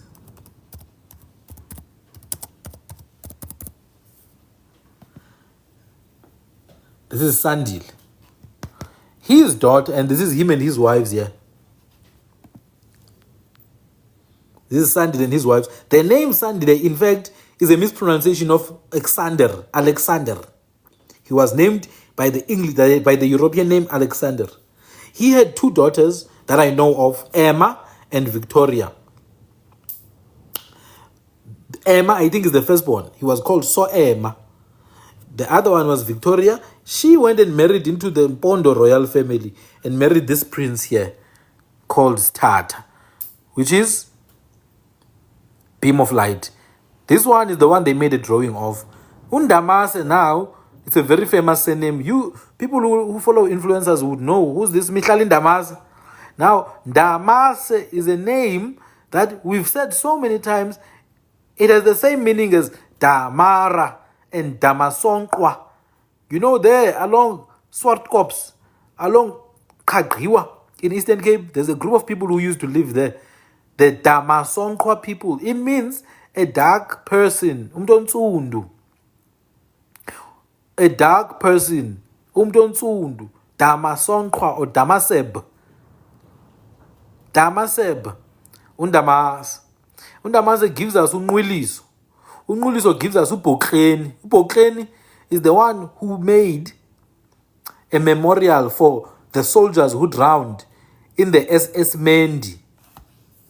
In the SS Mendi ship. It's the memorial in Lusikisiki.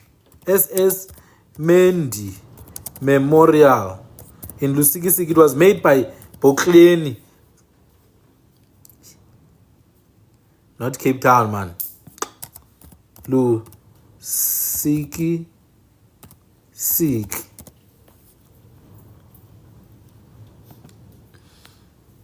It's this one here. You see this?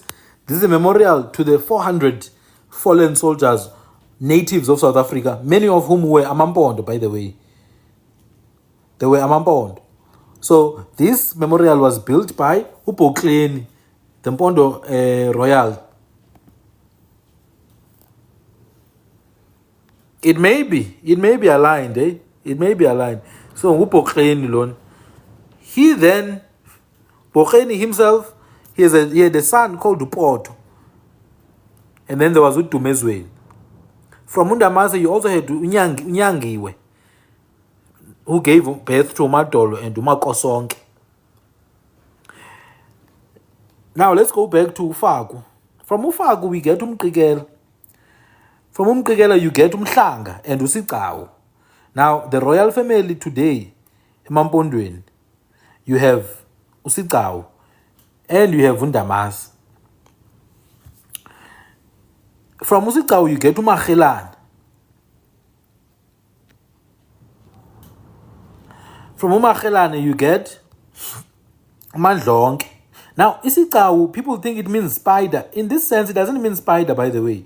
It means a person of a high rank, a noble. Isikhulu. Isigcawu means a person of a high rank in this sense. It's not a spider. In fact, there were these pink beads. Pink beads. Sometimes I see AmaMpondo still wear them. These pink beads. Yes, isidwesha, isidwangube. That is isigcawu. And yes, it does mean also ibunga, a place of meeting together. So this is the royal descendants of AmaMpondo. These are the royal descendants of AmaMpondo. So the person who was asking me about AmaMpondo, this is not exhaustive. There are many other groups that I didn't mention in AmaMpondo. There are many people I didn't mention, many clans I didn't mention. But this is the one of the ones that, by all means, if you understand these people, you will know the royal family history. So this is the royal family history of AmaMpondo. I'm going to stop there. Closely related to AmaMpondo, you've got another group known as AmaXesibe. Now, from AmaXesibe, we'll start from Unjanya. AmaMpondo was strong. No, AmaMpondo was strong. They were strong because there's no history of AmaMpondo being conquered by other groups. They just fought with other groups. Like it's normal, to fight. But there's no history where they were conquered and made like basically completely destroyed by other groups. In fact, they were the last ones to be infiltrated by Europeans. Umsiza uzalwa nguTobe kaHlamandana kaZiqelekazi kaHlaba ngobende kaSukude kaMkhondwana kaSantsabe kaMthwa kaSewula.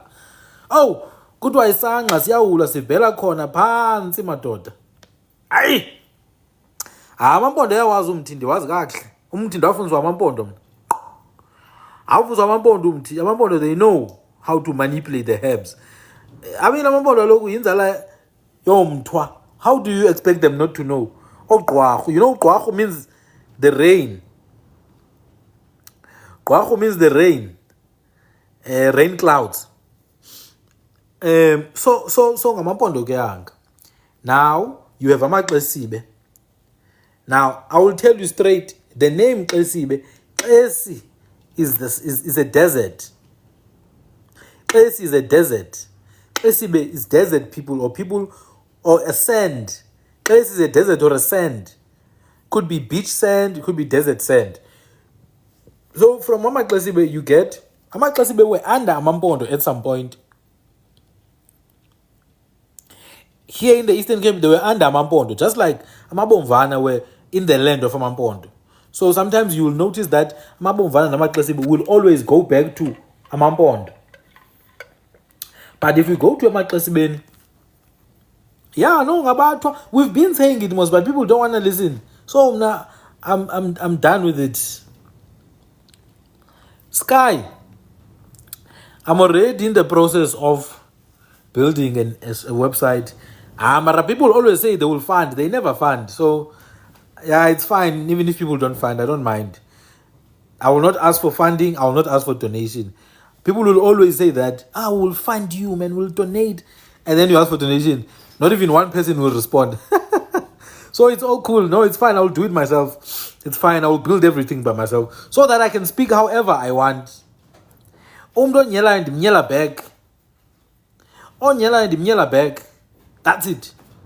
If you wanna know about AmaMfene, please go to a channel called Kevnat. A page called Kevnat. Let me see if I can maybe show you this page just now before I continue with AmaXesibe.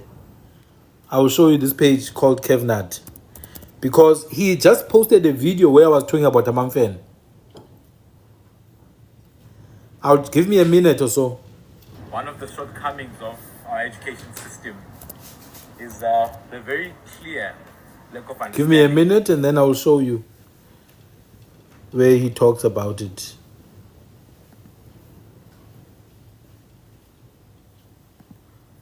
Perhaps let's start with AmaMfene Vele because people have been asking me to talk about AmaMfene. Who are AmaMfene and where are they from? So obviously they You see this? like all of us. This is a video. You will find them amongst History of AmaMpondo. like Northern Cape. This is the page. Northwest as well. King especially Kevnat. amongst Bahurut. So please go to this. You will learn about AmaMpondo from here. This is my video. It's quite, it's a 14-minute video. It's been compressed. I think it's 28 minutes or maybe 20 minutes in total. So yeah, please go there. And then let's go back to AmaXesibe. So for AmaXesibe, one of their oldest ancestors is a person called Zabantu, but they have another right-hand house where they come from, Umkwekwe or Umkwekwe. Umkwekwe or Umkwekwe.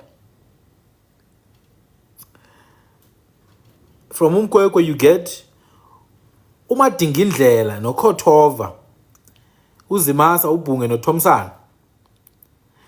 By the way, this is Thompson. Is the English British name Thompson. And then you have another bloodline of AmaXesibe, the bloodline of Imiganu, Ondi, Onswelana, Oganuntuli, Gomdiba, Ogcuma, Omayaba, Osnama, Omjoli, Ojojo, Ochaka, Okwalukwalu, Ontlabati. And then here you've got this side, Ontozabantu, who give us Amanzunza. Amanzuza, I know an old lady who was called Umanzuza when I was young. From Amanzuza, you get Omiyan, no Bimbi, no Nonzaba. Oh, my God. My father had a friend from this clan when I was young. I was wondering, why is my father friends with a woman with the name Nonzaba? Can't you know Nonzaba is a clan? Oh, my goodness. From Nonzaba, you get Hlabe, Mgubudzeli. From Nonzaba, you also get Unoni. Noni gives you... Now, this is where AmaXesibe mixed with AmaQwati. AmaXesibe then mixed with AmaQwati here. So, this group of AmaXesibe, through Unoni, Uluchaba, Ufubu. Now, these are AmaQwati. These are Qwati people. Unoni was a Qwati king. Uluchaba was a Qwati king. Ufubu was one of the most feared Qwati kings. And then Ulanga, Udalasile, Nondlebe. These are all AmaQwati. On this side, you get Umbutu, Undlela, Nostok. I know a person from the AmaQwati of Undlela. And then if you continue this side, you see, these are AmaXesibe. Look. Ufubu was feared because he used to fight. He was a great fighter. He actually dealt with Abatembu very thoroughly. He dealt with Abatembu, the Abatembu kings, very thoroughly. AmaXesibe, yeah, they used to Tekela because AmaXesibe, originally they are from KZN, that is the truth. So they did use to Tekela actually. They did use to Tekela. If you look at the name Mgubudzeli, is a clear testament to that. But not just AmaXesibe, even Dlamini. Dlamini used to Tekela. Amatolo used to Tekela. Amawushe used to Tekela. Many of the groups that are here in Eastern Cape today, they didn't speak like AmaXhosa. Ukutekela is ukuteketa, to use lisps. When you use lips, instead of saying ukuthanda, you say kutsanza. Anyway, you go all the way down from Mgubudzeli to Ujolwako. Ujolwako in isiXhosa is Ujolwayo. Jolwayo. In the language of AmaXesibe is Jolwako. Uchomela, Umthwa and Usidiki. And then the other descendants. On the right hand house you have Usodladla noSangqo. Guys, this is not exhaustive. You're not going to see everyone you want to see, ne? But it's just a guidance. Now, this is AmaXesibe. Ne? You have AmaBomvana. Now, AmaBomvana, from the 1570s, they had a king known as Ubomvu. Fubu doesn't mean for you by you. It's an indigenous word, that one. Yeah, AmaBomvana ngomthwa vele. No, sorry. AmaXesibe ngomthwa vele. If you check here, for example, you check for Xesibe, they clearly state ukuthi bangomthwa. If you check Xesibe, Khuma, Mbathana, Xathuma, Machaya, Phalo, Kanxele, Nonzaba, Bimbi, Bhelesi. Oh, kuthiwa ngumashine ibheka njengomntwana. This one I'm not sure. And then we have Xesibe, Khuma, Mganu, Mayaba, D Wohlanga. I've made a video about D Wohlanga before, because D is also one of the Kham prisoners of the Breakwater prison who were captured by Ubliek. His name was D. D simply means the creator.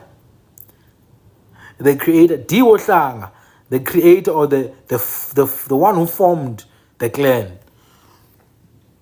Ntswaibana, Snama, Mjoli, Jojo. And then another Xesibe here. This was literally say Xesibe Mthwa. Xesibe Mthwa Sonzaba. Nonzaba Sabela uyabizwa.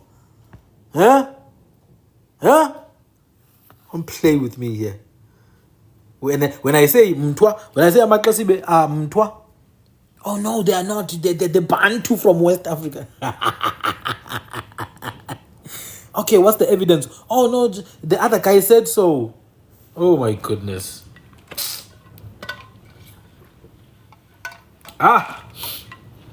Now you have Ubomvu. Now Ubomvu, guys, this is why I want to teach language, because you see these names, you think, these are not Kwe, these are Bantu, these are all Kwe names, man, all of them.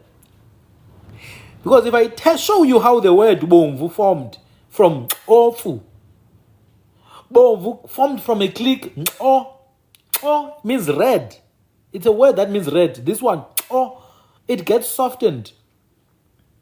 It gets softened to a B, a bilabial implosive B, Bofu or Bovu, which is red. Ubomvu in the 1500s gives us unjilo. Athi AmaBomvana njilo kuyaselwandle. Njilo kuyaselwandle. Unjilo gives us umgweda, and then udubandlela. From udubandlela we get this group known as imiganu. These are the ones known as Odala, Ontshintshise, Omganu, Odibandlela. Is the different imiganu from AmaXesibe. This is a different imiganu.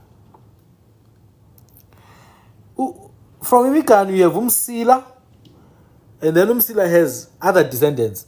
From Dibandlela you get Uzwecha. Uzwecha gives birth to the house of Kiti in the 1700s and the house of Chezi. Chezi lived in the same time as Upalo of AmaXhosa.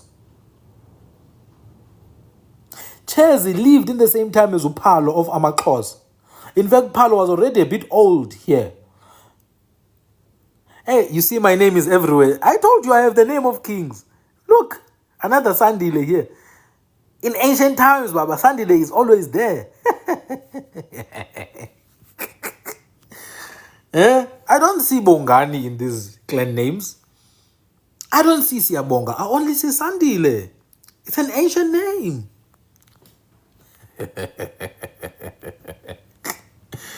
Guys, I've got an ancient name. I must preserve this name through my children. They must all be called Sandile. So Uzwecha gives us Ukiti in the 1700s. Uchezi lives in the same time as Upalo, but Palo was already old. Palo is from the 1660s, I think. Maybe 1660s, because Upalo by 1725 he's already in charge. By 1770, Kauta is already the king amongst the AmaXhosa. So at this time, as Chezi was being born, Palo is the king kwaXhosa.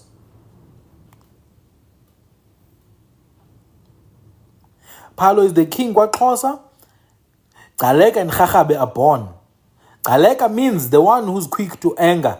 Kgakgabe means the sharp one. That's why besithi ubutsolo bentonga. Kgakgabe means the sharp one. Guys, this is why I need to teach on the language. You distracted me now because at least if I can show you these names in Kwinkia, you will see. Chezi, for example, means light red, bright red, or brick red. In Kwinkia, Kgakgabe means youthful one. Someone who's youthful. Kgakgabe in Kwinkia. Umcha osemandleni. That's what it means. Anyway, so Chezi is born here, and Chezi gives us the house of. Chezi gives us the house of AmaChezi. These ones, or Chezi. Omkhonto bomvu.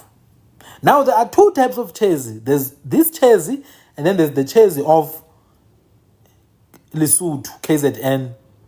Umkhonto lobomvu, udzakwa, usaliwa.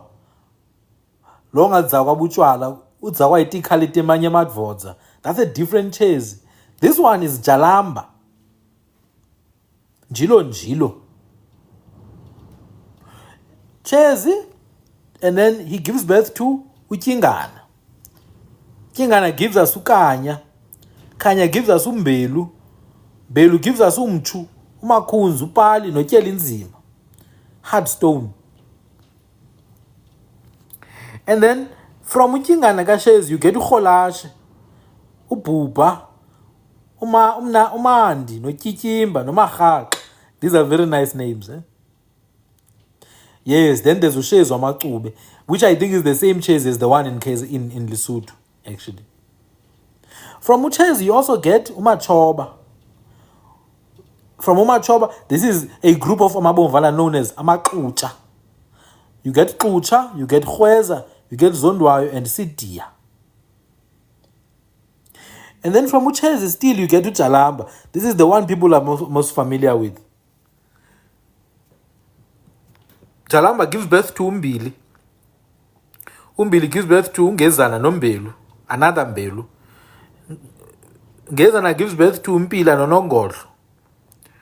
Mpila gives birth to Siziba noNzimankulu. Nongodlo gives birth to Magwa, Undesi noWelesi, consecutively. From Umbelu you get to Gayiya. Actually, I have a friend that I grew up with. He was from Magayiya. His last name was Magayiya. Ugayiya gives us Utetese. Utetese gives us Unkani. Unkani gives us Unduna. Unduna gives us Stephanis. You see, Europeans are already starting to influence because this is Stevens. Why is Stevens a name in the indigenous culture? Let's go back to uChezi. Chezi gives birth, remember, to Kingana, to Umachoba, to Jalamba. Another son of Chezi was uGambushe. Now, Gambushe means the one who's red. Same thing as Chezi. Because Gambu is an ideophone for red. Into a Gambu, ibomvu. In fact, the red corn that we used to trade in ancient times with Indians, known as rainbow corn, it was called uGambushe.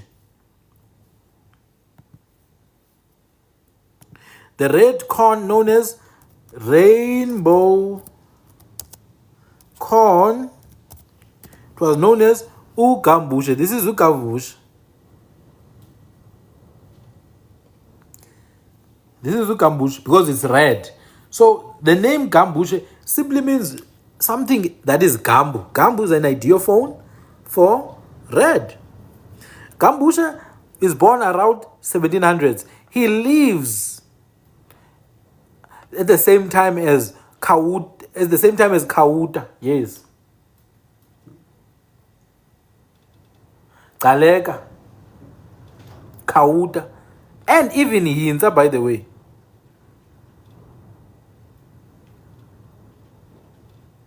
He lived at the same time as even Hinza, because when Shaka was attacking, when Shaka was fighting with AmaMpondo, okay, Shaka was not there personally, but when Amabuto came to fight with AmaMpondo, and then they ended up going to KwaBomvana, they went as far as Ngwanguba, Gambushe was the king there. They had already been pushed because Uchezi was with AmaMpondo when Ngqungqushe had died. After Ngqungqushe died, AmaBomvana were pushed by AmaMpondo over the Mdumbi River. Galeka had to allow the AmaBomvana to stay between Umtata and Umbashe, which we know is KwaBomvana today. In fact, my great-grandfather comes from that area, Unzoto, Ungali. He comes from there. He used to be the Galeka people who lived there. And then AmaBomvana came over, they stayed there. Gambushe. Gambushe gave birth. Hi, man. Hey, what's happening here? Showing things now. Gambushe gave birth to Umoni. Gave birth to Unchunqa. Sorry. Gambushe gave birth to Unchunqa. Unchunqa gave birth to Umoni. Umoni is the one who saved Usagili. He gave a place to Usagili after the whole debacle with Nonqawuse. He gave place to Usagili because Sagili's mother was the daughter of Unchunqa.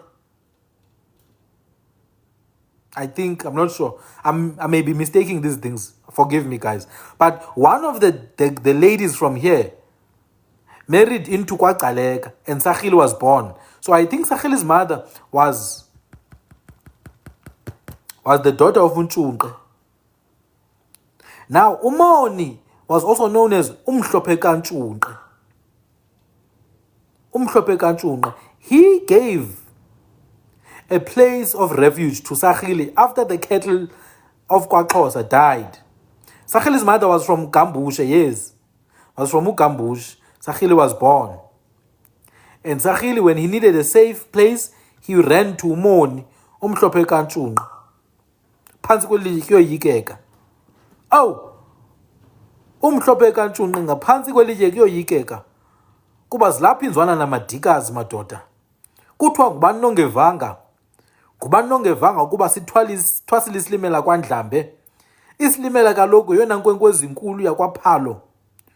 Oh madoda, naku Umoni Umhlophe Kanchunqa. He was light-skinned. I think they were all light-skinned actually, based on the names nje. Umhlophe Kanchunqa, this one was light-skinned, Umoni. Unchunqa, Ugambushe, red. Red is another nickname for light skin. From Umoni now you get to Ulanga. And then from Ulanga you get to Ngonyama. From Ngonyama you get to Gwebindlala. From Gwebindlala you get to Ngubezulu. Oh! Imhlophe Kanchunqa madoda. KwaBomvana. Kuthiwa ngumbambo zemka zabuyelela. Ngaphansi kwelitye kuyoyikeka. Kuba zilapha inzwana namadikazi. Uyabuza umfuthi ngubani nongevanga. Kuthiwa ngubani nongevanga ukuthi silothwasile isilimela kwaNdlambe. Kuba bathi isilimela kaloku yona nkwenkwezi enkulu yakwaPhalo. Kuba yona inkwenkwezi yokubala iminyaka. Iminyaka yobudoda. Encelili. Awu, sukani madoda. Unchunqa gave us Umoni, but also gave us Unkintshana. Unkintshana gave us Usandile. Usandile gave us Untabezulu. From Umoni we get Ulanga. We also get Utyali. We also get Usikhunu and Umhlana and Untabankulu. These are all AmaBomvana. I'm not going to go through all of them. But within KwaBomvana, these are the groups you get. It's very important. You get these groups, AmaNkumba. You get this group, AmaChezi, AmaXutsha, AmaNgezana. AmaNgezana still, AmaMbelu, and then you get AmaWezashe, and then you get AmaNqayiya. Oh, khona umfo omkhulu kwaBomvana kuthiwa nguNqayiya madoda. Unjilo kuyaselwandle. A good friend of mine is from this clan. They are descendants of Nqayiya. Nqayiya is the son of Jalamba. This is Nqayiya. Nqayiya gave birth to Mbusha. Mbusha gave birth to Miyeki and Umakhawu. Miyeki gave birth to Umjobe, whereas Makhawu gave birth to Mdichwa. Mdichwa gave us Ugoniwe. Ngaya is another word you find in Qunkia. It means uzalo, umthondo, the extension of a king. That is Ngaya. So, AmaBomvana Gyanga, I'm just giving, I'm combing through these people. I'm not going too deep. Ne? I'm just combing through them. There are many others that I could look at. There are many others that I could look at. For example, here you have AmaXhosa. Into zakulo phalo madoda. Amabandla kulombombo nakulombede. Ofaku, I've already spoken about Ofaku in great detail. You just have to go to my YouTube channel now. Go to my YouTube channel. Watch my YouTube channel. Watch the video I'm going to upload by tomorrow. AmaZocho, I've already spoken about them. Go to my YouTube channel, guys. Now, within AmaXhosa, you get... We're going to start here. Nkosiyamntu. From Nkosiyamntu, you get... AmaXirha. Someone was asking me about AmaKhwemte. You see, AmaKhwemte come from the exact same line as uCirha. Ubhonga, uNzenga, uButsolo, uMpukumpa, uDabane, uMabe, uNtiyane, uGwentshe. And then you get uNgci, uFuniswa, uMfumbatha, noNondlazi. On the other side of uCirha, you get uMalandela. Now uMalandela. And nakwaZulu ukhona uMalandela, nakwaXhosa ukhona. And then after Malandela, you get uNyembezi. After Nyembezi, you get uQhaqolo. So, AmaXirha again, AmaKhwemte, it's literally the same people. That person who was asking me, that's your answer. AmaKhwemte and AmaXirha, same people. Now, someone's asking what my YouTube channel is. It's Sandile Tukani. Just go to YouTube. You'll find the channel. It's Sandile Tukani. I will show you right now. This is the channel. This is the channel. Go there, guys. Subscribe. You see, this is my last video uploaded 12 hours ago. This is the live from yesterday, I think. This is another one. We talked deeply about the Portuguese slavery, Portuguese slaves. You know, we even had white slaves, eh? Some of the Portuguese on the shipwreck, we took them as slaves, Baba. Rightfully so. We took them as slaves. Rightfully so. They wrote it down in their own books. So this is AmaXirha. Now I had explained what Cirha is. It means big ears. Cirha. It means big ears. And then you get the line of Amachawe. We're going to come back with this one. Now you have the line of Jwaga. Mazaleni. If you know Miss South Africa. Uqhawe. The sister of Uhomba. They have a surname Mazaleni. I'm not sure if this is the same Mazaleni because this one is a very old character. You got Mazaleni, Umbese, Umtika, Konwana, Ujotelo, Soga. Interestingly, because it's Soga who collected this bloodline. And then you've got Ukwambi who gives AmaXhosa. These are all Xhosa people. AmaKhwemte, AmaXhosa. AmaXirha, ngamaXhosa. AmaJwaga, ngamaXhosa. AmaQwambi, ngamaXhosa. These are all Xhosa people, what you would call Xhosa. And then you've got this bloodline now of Chawe. Through this bloodline, you get Ungwangu, Uskomo, Utogu. All these are Qunkia names. And then you get Ungonde and Umvimvan. Other brothers of Ungonde is Keche, which means a hawk, by the way. Another brother is Amakwai.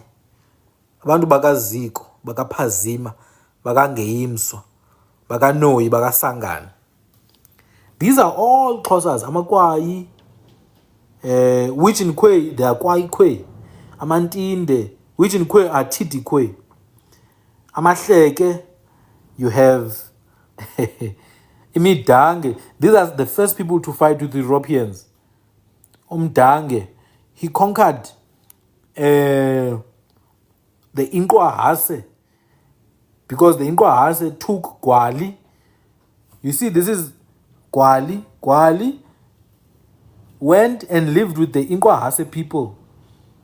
The people today we call Gwashu, Sukwini, Qahwane, Stadu. Gwali went and lived with them. This one went and collected him, conquered those people and Gwali, put them under him. His descendants were the first ones to fight Europeans. Maote, Jalamba, Makula, and also his descendants were the first to fight Europeans. They were the first to fight Europeans. Utiti, Ukobe, Umade, Uhanisi is already European name, Hans. You see the effects of Europeans. Someone is asking, the Khoi people, particular history. I mean, if you can't see, these are all Kwe names. The name Gwali is Kwe. It's already Kwe. Chiwo, Palo, Ngon, they are all Kwe names. So, which Kwe people are you looking for? When we show you the Kwe people, you don't want them. What do you want? You want the one from The Gods Must Be Crazy. The TV characters. You want TV characters? Dealing with history now. Amambalu, these are also Xhosa. But if you go further down, Upalo gives us this group known as Umchayelo. This group are descendants of Uluchaba and Ngito and Mgwebi. Mgwebi is what we call Gaub in Kwemana. It's Gaub. These are Kwe names, guys. There's no other Kwe that you can think of. This is Kwe. From there you get Ugalega. Ugalega gives us Ukauta. Kauda met with Europeans, by the way. He met with Europeans. He met with an English European called William Patterson, Kauda. He was in Bicha and Mgwalana. William Patterson stayed for about 3 days doing some research. He met with Ukauda. But also, this one, these people, Otiti and Dokobe, met with Europeans. They actually fought with them. The very first war. And these ones, they were actually, these people were in the Western Cape, in places like Liugamka, places like Beaufort West. They were in the Western Cape, these ones. They lived in the Western Cape. So that nonsense of, oh, there were no Xhosa people in the Western Cape, it's complete garbage. It doesn't hold anymore. We know exactly our history. Those things don't hold anymore. So from Ngaleka you get, therefore, Amavelelo, you get this group from Amambede, from Unoko, you get Intsonyama from Ubuchu. Now, Buchu, you would know there's a tea called Buchu tea. It's an indigenous name. It's an indigenous name. Buchu is the brother of Uyinza. Malashe is the brother of Uyinza. The son of Malashe is called Ngubo. Ungubo kaMalashe. Umthundezi wemazi ezinoqhonqa. Kumchanga-changiso umnta kaMalashe. He was a very sharp warrior, this one. He didn't wait to be given direction. Same as this one, Ukiva kaXhoseni. Yeah, these ones were warriors. They didn't wait, Baba. And Umbune. You see, this Umbune, Ukiva kaXhoseni, Ungubo kaMalashe. These were warriors, man. They didn't wait. They went and fought Europeans like nobody's business. Uxhoxho, ukamaphasa, maphasa ngokabhuku. Ubhuku is the son of Kauta, brother of Yinza. Yinza is the one who was killed by George Southey and Harry Smith and the other Southey brother. They killed Yinza, they shot him in the face. They took his teeth, they took his ears, they took his skull. After they did that, they went and bought a bloody property in Cape Town, Plumstead, next to Wynberg, in a place known as Southey Field, because they were Southey, that was their surname. They bought a piece of land in Plumstead. After they took the head of the king. To this day, the head has not been returned. To this day, the head has not been returned. Now I ask you, shall we keep quiet? They were with Harry Smith when they killed this man.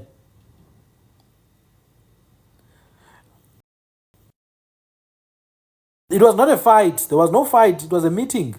When they killed King Yinza, it was not a fight. It was a meeting. They were having a meeting to discuss peace and all those things.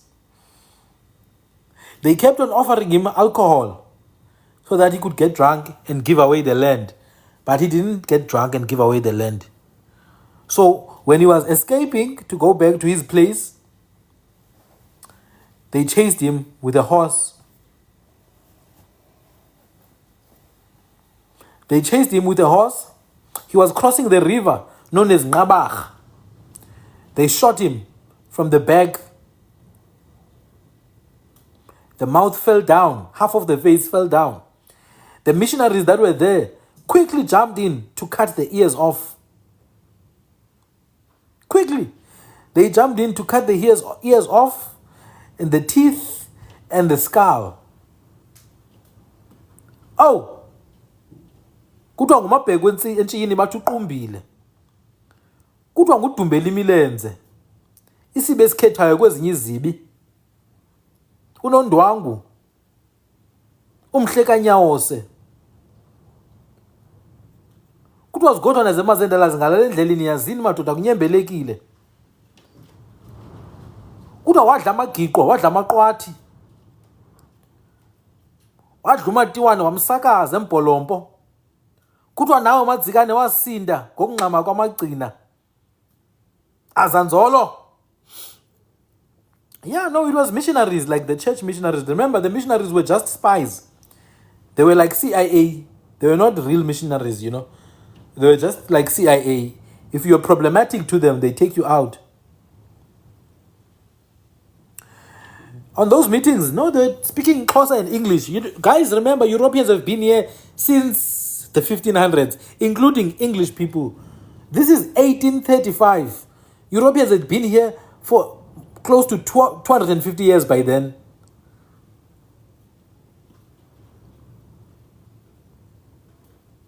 Europeans had been here close to 250. The first English ship to come to South Africa was in the 1580s. So this idea that in the 1800s people didn't know English is complete hogwash.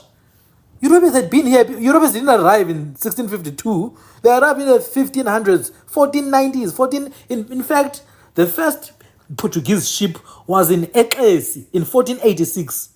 Eqesi, 1486. That was a Portuguese ship. 1497, they're in Natal. That's AmaMpondo. So in 1835, English was a known language.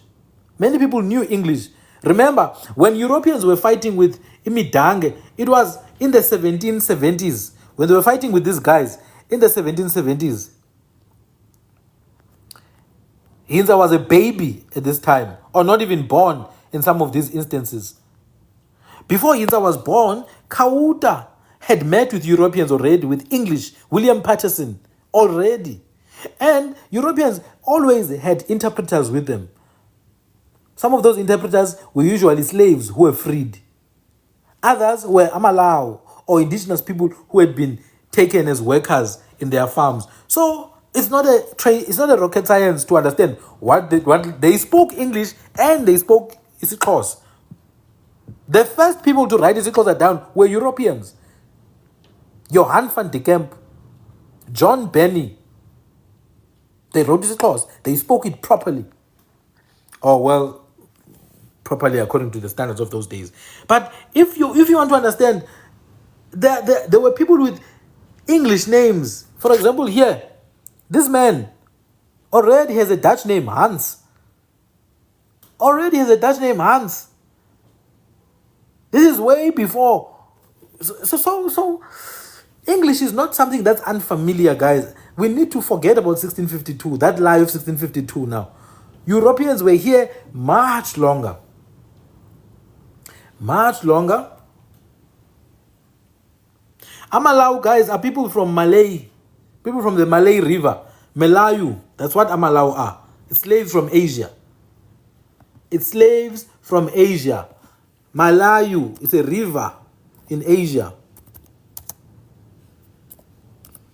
It's not us. It's not us. You see, when we say Malay, it's Malayu. Malau. That's what it is. It's a river. It's originally Orang Melayu. Malays is actually Orang Malayu. They call themselves Malayu or Malawu. Well, some colors are descendants of these people. So, Banga Malawu, Kanjalo. Nanga Malawu. This is Malawu. It's here, it's in their name. It's in their name. Orang Malayu. Here.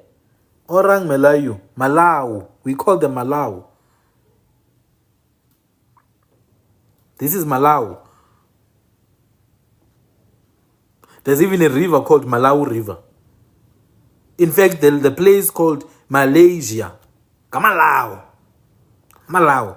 So sometimes they would take these people as slaves. These people would learn the local languages and English, and they would use them as translators. Some of these people ended up joining in our societies. That's why some clans, you'll hear them using the name Lao. Also, when our people ended up being mixed race, we call them Lao, those who are mixed race. But the truth is that mixed race people are not AmaLao, they are Ingachele. Anyway, so Yinza then was killed. But the point I want to make is that he was offered alcohol in the hopes that he would give away the land. So it's just interesting to me how much alcohol has been taken as part of culture. But when it arrived as what? As a weapon. It was used as a weapon so that our kings would get drunk and give away the land.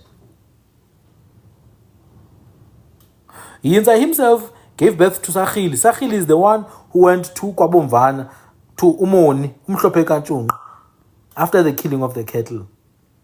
Another son of Yinza was Umtikhak. Another son of Yinza was Napai and Sichak. You know, in KZN we have Shak. Usichak Asishayek. Even in KwaXhosa we had Usichak. Just like we had Umalandela. And then we had Ulindi Ngowa. Yinza died in 1835. 1835. 191 years ago.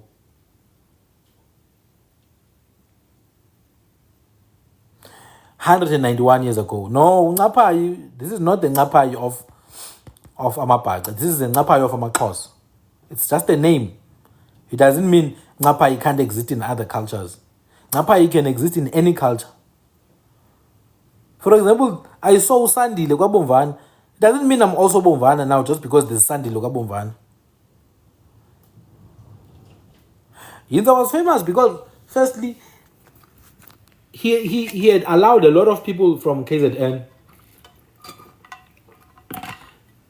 A lot of people from KZN to come and take refuge, KwaXhosa. That made him really, really famous and loved. He protected them, although some of them ended up joining Abelungu. There's another group of AmaXhosa here. You have Imiwangu. Imiwangu are the descendants of Utsomo. Utsomo is the son of who? Is the son of Upalo. So Upalo did not only give birth to Galega and Khakhabe. Upalo also gave birth to a man called Utsomo. Utsomo gave birth to Uzozi. Uzozi gave birth to Umlata. Umlata gave birth to Umankunzi.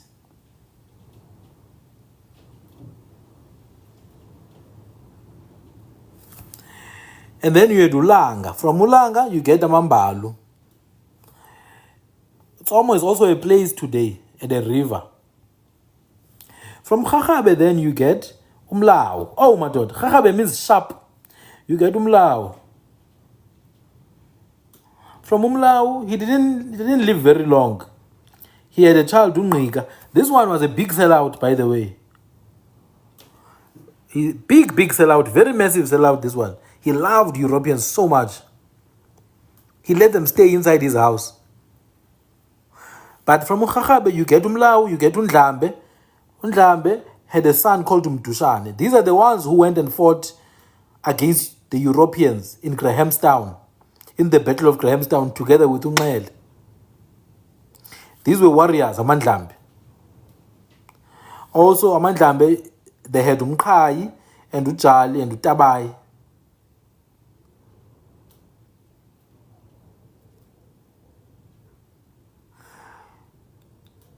And then you had uMala. uMala gave us uMakinana, noMsintsi. And then you had uMthatheni who gave us uSiwula. Then you have uSmith. This is Smith. And this is Calderwood. Kondile, Calderwood. Then uHlathikulu. Now, from uNgqika you get to Sandile. And then from uSandile you get to Gonya. From uNgqika you also get to Maqoma, one of the greatest fighters, kwaXhosa, if not the greatest. Maqoma gives us uNamba. Namba is a snake. Maqoma gives us uNamba. Namba gives us uKona, uYaphi noMapolice. These are all the warriors kwaXhosa.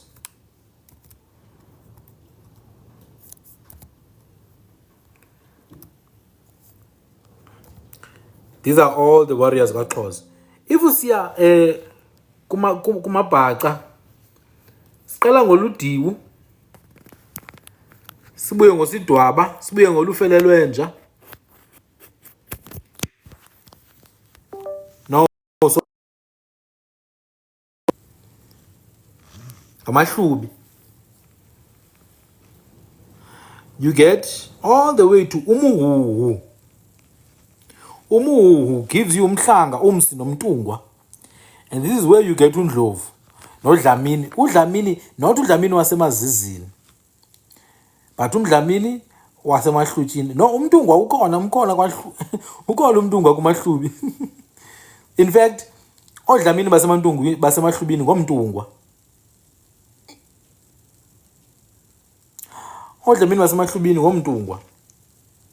But we also get amaZengele. Nanga amaZengele. And then on the other side, there's another group known as AmaBele. Guys, my battery is so flat. Unfortunately, I have to stop. It's dying and I've been charging, but it's not working. But what I want to do next live, what I want to do, I want to come here and show you guys the names of these people that we just spoke about. For example, here it says to be ill. To be ill. This is Kunkia. To be ill, there's many different ways that you can say it. You can say it. Many different ways. But there's one that I would like to point out. This one here. AC and acing. Now in isiXhosa, when we talk about flu, like great flu, we call it ichesina. Ichesina, it's a sickness. So in Kunkia, to be sick, they use the same word, chesina. That's it. There's another one, ukuchacha, but I don't see it now. But when someone is sick and they're in hospital, we say bayachacha. Sithi bayachacha. So, but I'm gonna explain this a bit more tomorrow. We're gonna go through these words to help you guys understand how to use these words in the first place so that you don't get lied to. Otherwise, next thing, the descendants of Jan van der Beek will tell you they are Khoisan, and you guys are going to believe them because anything that the white man says must be true. Thank you guys. Peace. Thank you. Tomorrow, probably much later tomorrow.